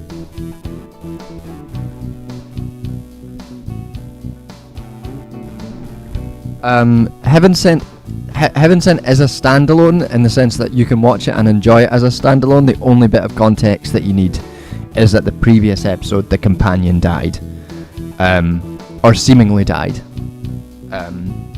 and so that's the only context that you need. The Doctor's grieving because the companion died. That's it. You don't need to know anything else.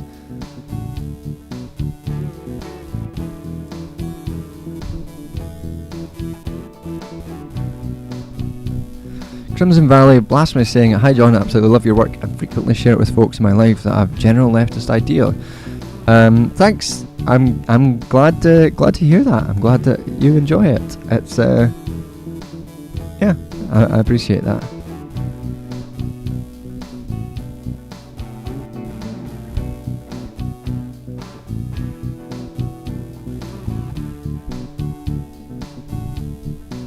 Who do you think made your clothes? Yeah, exactly. It's yeah, it's good. That shit's good. Those episodes are good. Sometimes Doctor Who is definitely one of those things, and it's a trite point to make now, but it is one of those things where some of the episodes are the worst thing that you've ever seen, and some of it is some of the best sci-fi that people have written, and it's hard to recommend that to people.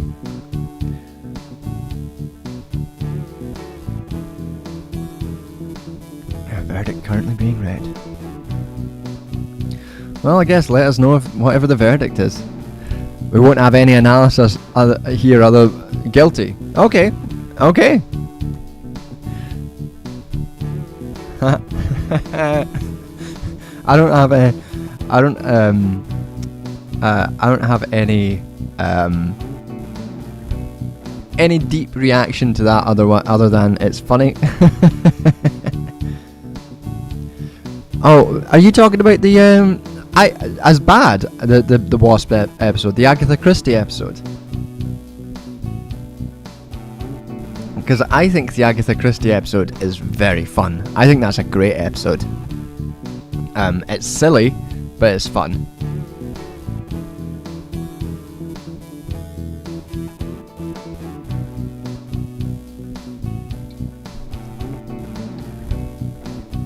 We'll see what happens. Yeah. Okay. Let's. God, that would be funny. Let's get some music on the go.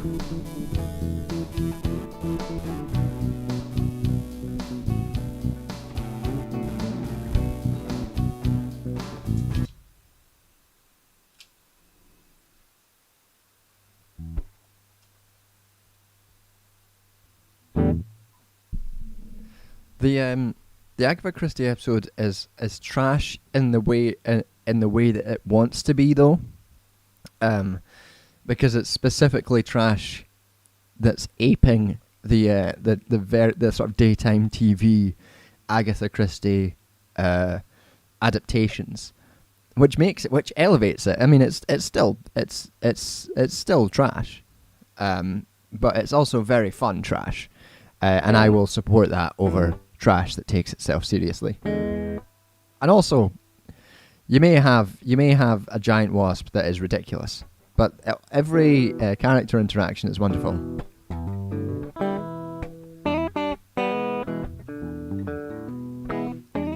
Greg versus the world, you are the first person to ever make that joke.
Yeah, it does have to keep the kids engaged, which is good and bad. Yeah, the moon episode is bad in terms of it being silly, but also just politically and for being. I mean, it's politically awful. The message the message of that episode is very much like ambiguous at best in terms of the legitimacy and goodness of abortion, which is, that's not ideal. We don't want our science fiction to take stances against abortion.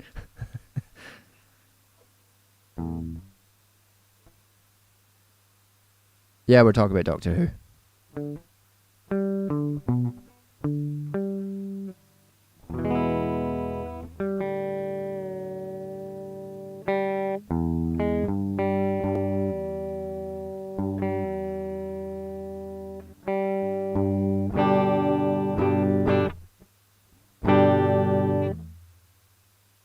1 sec. Just gonna do a wee tuning.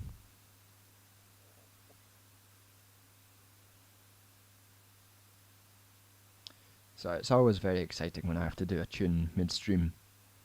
Everyone always loves seeing it.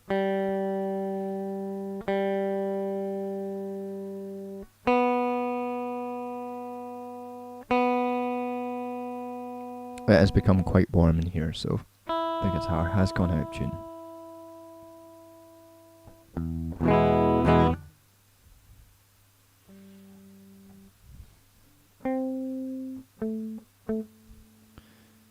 It's also got to appeal to my nan that mainly watches sitcoms and detective shows.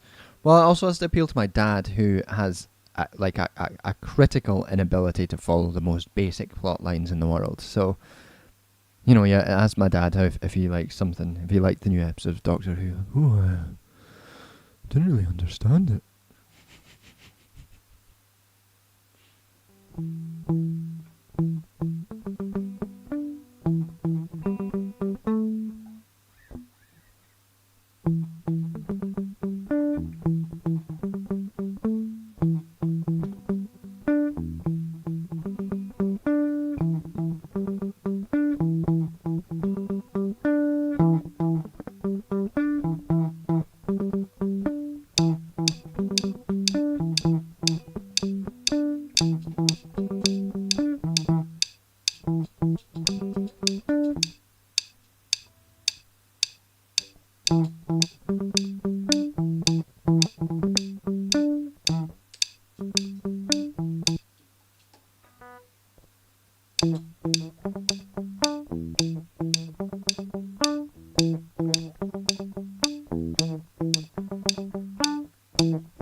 Not feeling that one too much, but we'll see how it. We'll change it up in a minute. Not feeling it too much. It's a bit boring.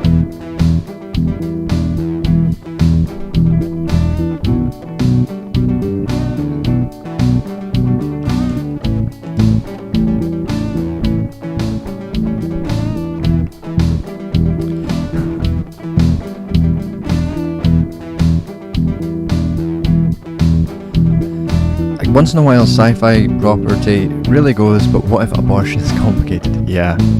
It's just really bizarre that they decided that was the route they wanted to go down.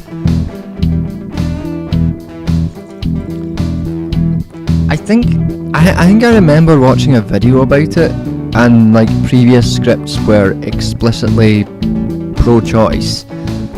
I almost said pro-abortion there. The previous scripts were explicitly like everyone should always be getting abortions. But for some reason throughout the editing of it, it just ended up ended up becoming this weird pro-natalist kind of anti-abortion ad. And that was very strange. I remember when it came out and thinking, this was a really strange episode. I almost took a drink right out of the bottle there, instead of the glass that I poured in my hand. And wouldn't that have been a fucking indicative thing?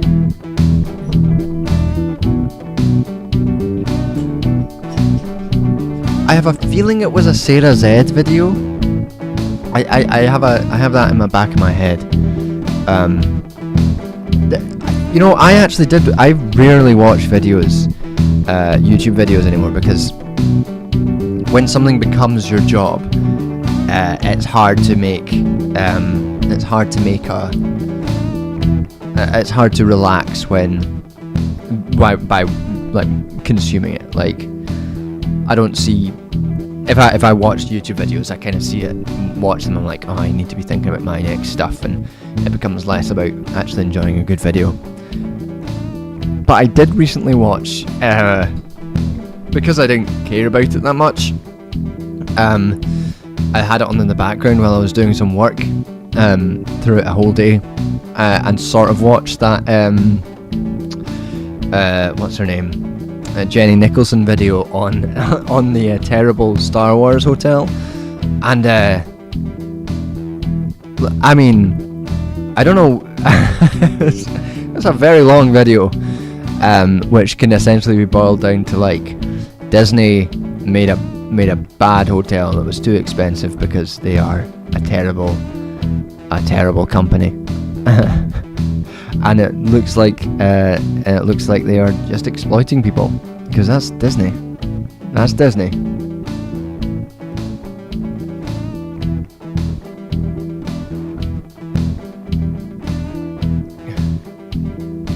Yeah, I do game dev, and playing games makes me feel guilty, and I can't help but analyze design. Yeah, and it's the same for like, and especially when you're watching videos and like, you're like, I don't, you're like, yeah. And a lot of the time, like, I am very bad at making videos. I'm not good at the technical stuff, as I'm sure you all know. I'm not good at that. It's not my thing. And watching other people's videos just makes me feel guilty that I'm not as good at making videos as other people are, which makes makes it harder to watch other people's videos and my friends' videos. My friends are much better at this than I am. And one of the things that makes it significantly easier to make a video better is to do it with someone else, because filming yourself is hard, and lighting and everything's hard, and all that shit, and I don't have someone that would do that with me, but on top of that, I'm just not very good at the technical stuff, and it does make you feel a bit guilty when you're like, oh man, I should be better at this stuff, but I'm not, and I don't have time to get better at it.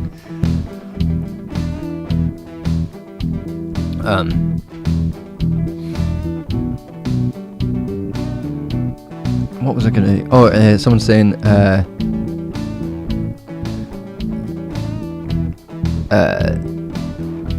someone's getting Turning Point USA ads about getting Greg Abbott. That's not good. We don't like to see that on this channel. I don't think it's gonna swing anyone on this channel. If you're here by accident and you're getting a Greg Abbott video, I mean, I don't think anyone's gonna be convinced. Video essays are genuine content. Some of them are.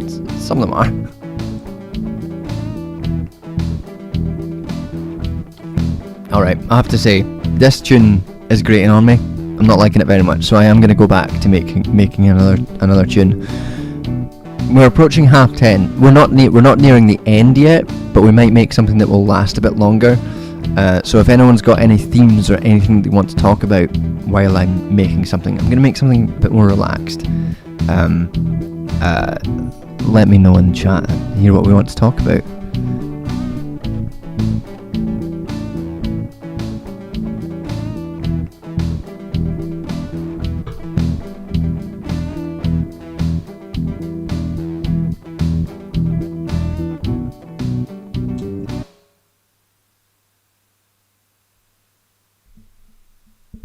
We're going to try and get something a bit more relaxed, something kind of chill and easy to listen to.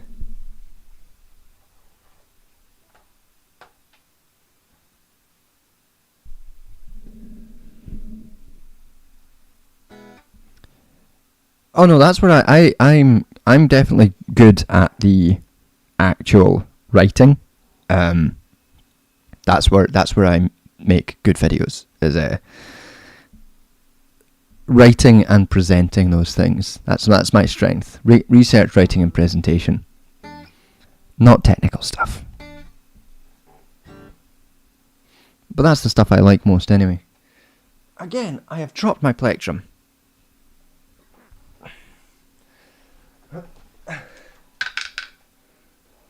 Not there. Ugh, let's play another game of Where's John Dumped His Plectrum. Next to the wine glass.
Trump has been convicted on all charges. I don't know what that means in terms of what actually is going to happen, so I guess I can't comment on anything except to say that's very funny. I don't know what that means. I can't offer any political analysis off the huff, and I won't do that because. But that is extremely funny. And hello, welcome to the stream. We did talk about the Labour Party already, unfortunately. Or fortunately, it means I don't have to do it again. We are nearing the end of the stream. We've still got another 25 minutes left. I was just trying to make something kind of chill. I ended up making a sort of knockoff version of Weird Fishes. But we'll see.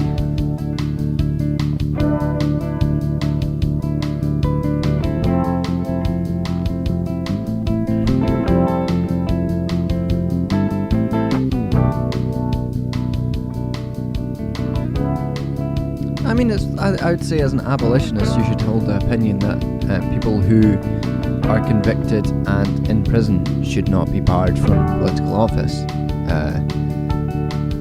If that was a reform that went through, then I think that would be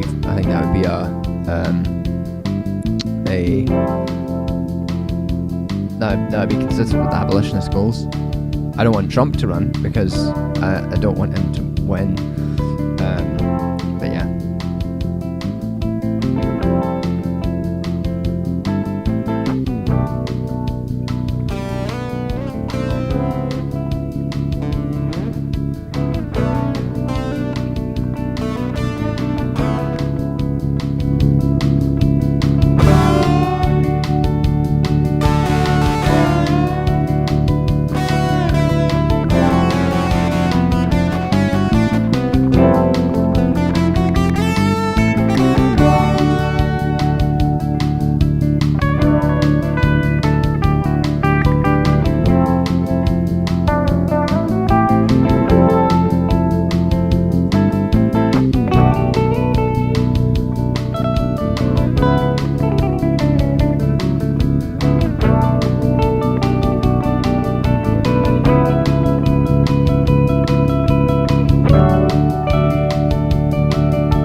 Whoops. I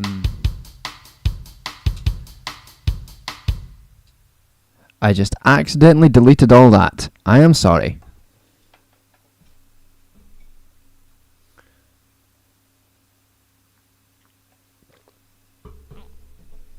I pressed the wrong button. Why is it called Harassment in the title? We were talking about some harassment I got from some online fans. Let's try and make that again.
What's my opinion of the current situation in Haiti?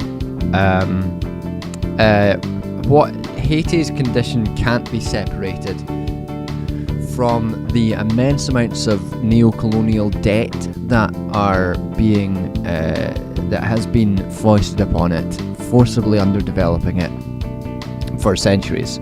It's very, very recently that Haiti only paid back the debts imposed on it because of its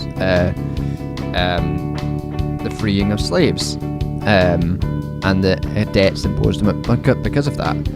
And it's currently still under huge amounts of IMF structural adjustment debts and debts to the US and to France and to the IMF, and there is no way to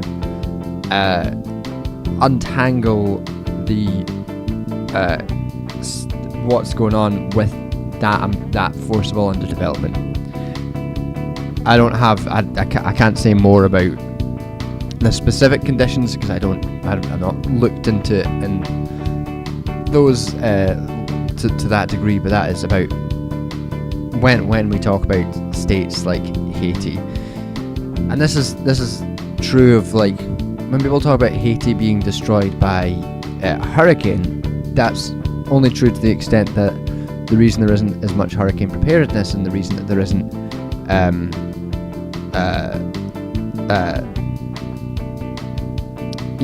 there's debt taken on debt, huge amounts of debt taken under them as well. And all of that has influenced the infrastructure, the ability to... there's a really good book by Pierre Ilmer called Disasters in Social Reproduction, which goes into the ways in which various different... the ways in which disasters are not just something imposed by an environment outside, but the product of the social relations and the kind of and social relations of the state itself, and how they've been imposed, how, in particular the case in Haiti, how those social relations have been imposed on them by outside states. Because lots of places have hurricanes that don't impact them as much, but the forcible underdevelopment of Haiti meant that hurricane had a particularly disastrous effect. Its debt for gaining independence was not ever clearly paid off. It blends into a spectrum of debt from foreign banks, IMF, and other exploitative methods. Yeah, neo-colonial debt regimes and all that. That would be my general view as I try to rebuild this tune.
There we go. Wait, that's sorry for having to do that twice, because I accidentally deleted it the first time.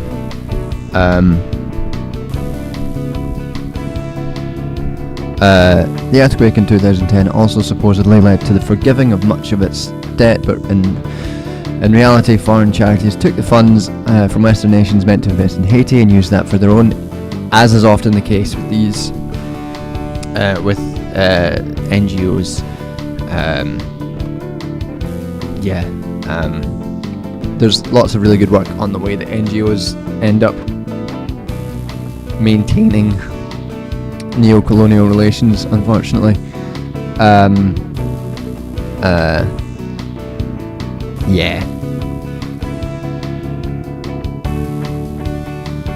I forgot there was the Arcade Fire song on Haiti.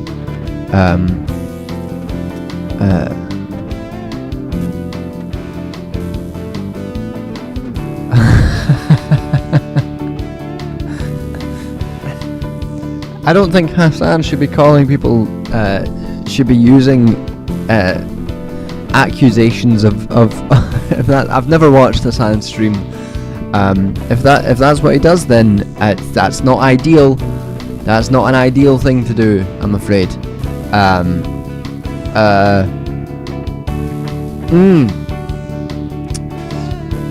Like I say, I've not watched Hassan. What would I say to a person considering moving to the UK?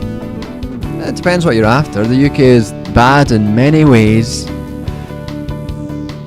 It has its pluses. Depends where you want to go, I guess, and why you're trying to move here.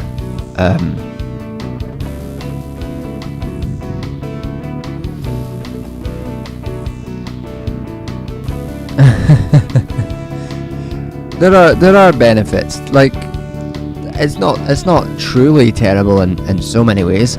Though sometimes I do talk to friends of mine in the European continent, and their living standards are just so much better. Our living standards in the UK are not great. Low wages, high rents. England's water is filled with sewage. Scotland's isn't. Scotland's water, fucking Scottish water. Scottish water is still fine because they didn't privatise it. And it's also just better than English water.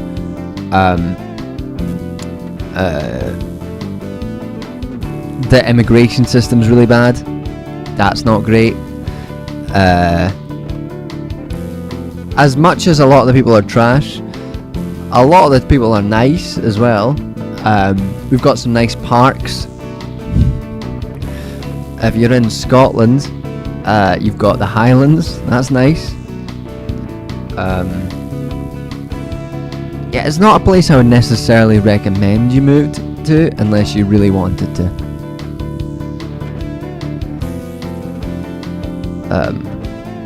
Scottish water, the last reason to stay in the UK. Yeah, I'm afraid that's probably true. But hey, the Scottish politics isn't good either. We've got fucking John Swinney as our First Minister now. For some... Oh, I don't know if... it's shite being Scottish. I don't know if I've talked about this since last time, but the Scottish politics kind of dissolved recently. The coalition between the SNP and the Greens disintegrated because our First Minister decided to, for some reason, probably to try and placate right-wing figures within the SNP, because the SNP is not a left-wing party. It's a weird coalition of different ideals, all loosely kind of motivated by a desire to get independence, but I'm not even sure how strong that desire is anymore. They kind of just want to rule, and they have embedded themselves within the Scottish state as part of devolution for a while. But Hamza Yousaf dissolved that partnership between the SNP and the Greens, probably so that they could pursue further oil interests without any pushback from the Greens, and so that they could pursue watering down some of their more left-wing commitments. But then he resigned for some reason. Hamza Yousaf just tanked his whole political career in a bizarre act. So now our First Minister in Scotland is John Swinney, who, if anyone's got any teacher friends in Scotland, knows that he's a fucking piece of shit, and all the teachers fucking hate him. because he fucked up Scottish education to such a massive degree, did not listen to teachers. Scottish teachers have been on strike several times in the past several years because John Swinney is so bad, and now he's the head of the party. So, you know, things aren't great for Scottish politics right now either. I mean, at least I think now our deputy first minister, I think this is right, is Kate. Let me just double check it is Kate Forbes, because then I will go on a rant, and we will go beyond our 11 o'clock finishing time.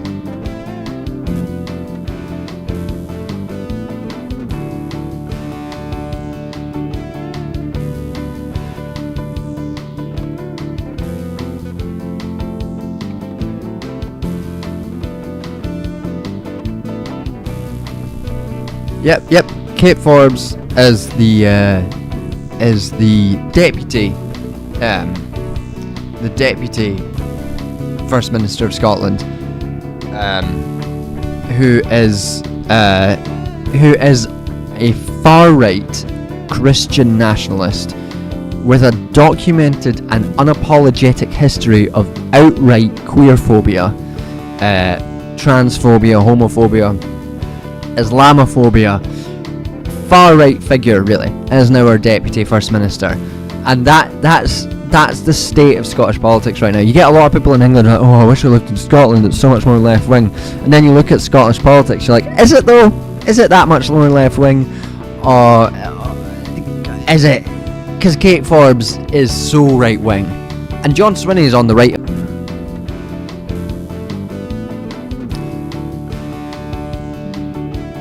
Yeah, one of the things John Swinney did was, during COVID, he basically, I can't remember the details of the plan, but they were essentially where it was assumed that people who had particular grades in their prelims, which were grades which were dependent and heavily correlated to income, judges just give them their grades, and those grades, and essentially, so he essentially just tried to give richer kids better grades in Scottish politics, in Scottish education, which is, you know, what's going on there, John?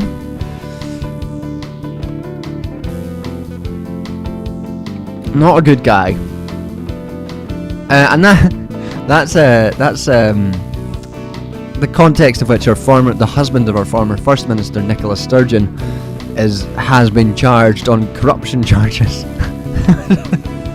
So, you know, things are really great, in Scottish politics.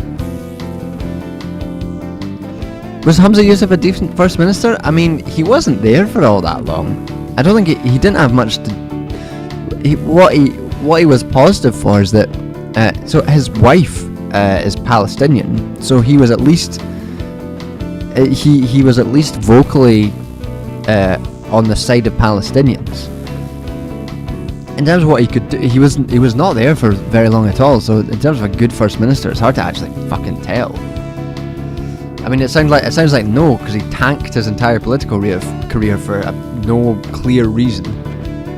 It was bizarre.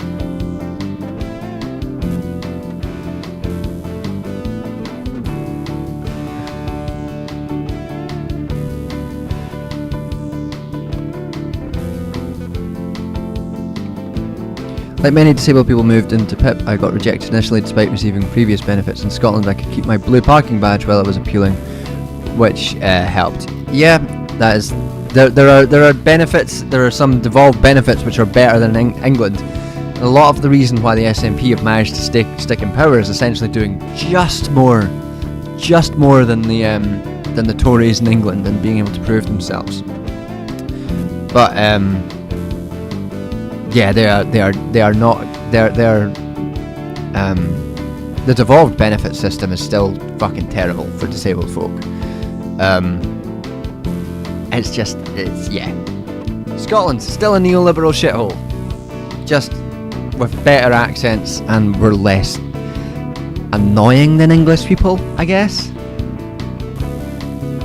That's kind of the benefit, is that we're like, if you want to move to Britain but you don't want to deal with so many English people, you can move to Scotland. I mean, like there's that thing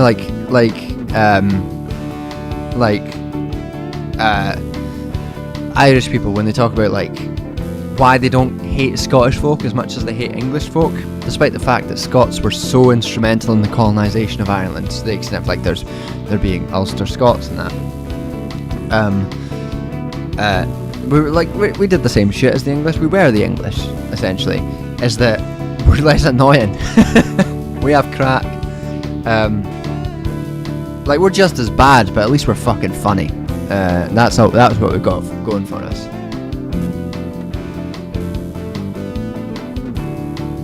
Who am I going to vote for? I'm probably going to spoil my ballot if I vote at all. I'm not voting for fucking Labour.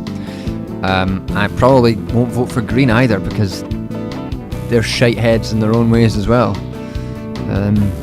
So it's probably going to be a spoiled ballot situation. Should I move from Manhattan to Glasgow? Yeah, if you want. Glasgow's fun. Glasgow's a good city. I like and miss Glasgow. You can walk around. I'm going back in a few weeks, and I've already texted my friends to be like, we're going to Mango, which is a nightclub in Glasgow that plays Spanish tunes. A horrible, grimy nightclub that I fucking love and I've been going to for years. So basically, if you move to Glasgow, go to Mango.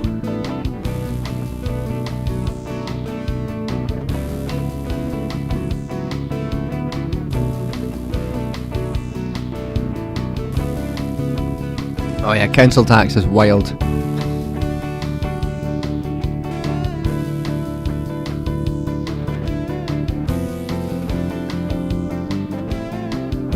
Alright, we have reached 11 o'clock. We will call that a day from here. Thanks to everyone for tuning in to On Your Way to Glasgow Just to Go to Mango. Honestly, there's few better reasons to go to Glasgow than just to going to Mango. One final story before I end. So we used to, when I was about 23, my brother moved back to Glasgow. He'd moved away when I was 18 to like East Asia, and he'd moved back when I was like 22, and he ended up living with me for a little while. And we used to go to the nightclubs together. He's 7 years older than me. And we went to Mango one night. And we've been going to Mango so many times, me and my friends. And these bouncers were looking at us. My brother has just the worst ability to look like he's not drunk. Like, he looks like this.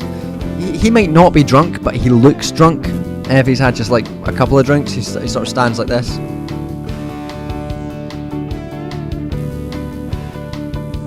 He looks very drunk. And we were like outside Mango, and the bouncers were chatting to us, and they were like, "You got your ID?" So I gave him my ID.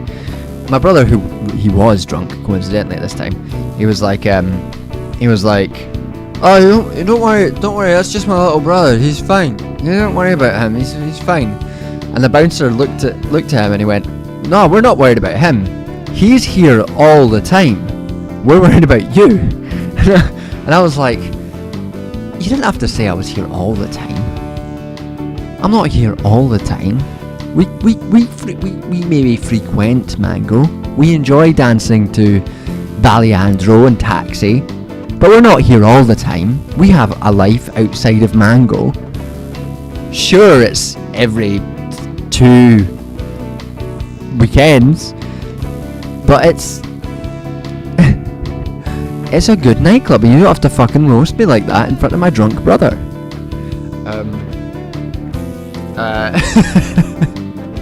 That's when he was the same age as I am now. Yeah, Mango's great. Just go to Mango if you go to Glasgow. That's the only thing there. Yes, so final story. Thanks for coming along, and I will see you see you in 2 weeks, maybe. Depends. I might have to pause the streams depending on how my next month is looking, because I have so much on, as I said. But yeah, thanks for coming. Thanks for calling me Olive Boy. Again, they are grapes, not olives. I don't like olives. I don't fuck with olives. I fuck with grapes, frozen grapes, to keep the wine cold without diluting it. That's what I had to fuck with. But yeah, as ever, I'll keep the music on for a little while after saying goodbye, and I'll see you all later. They're not olives.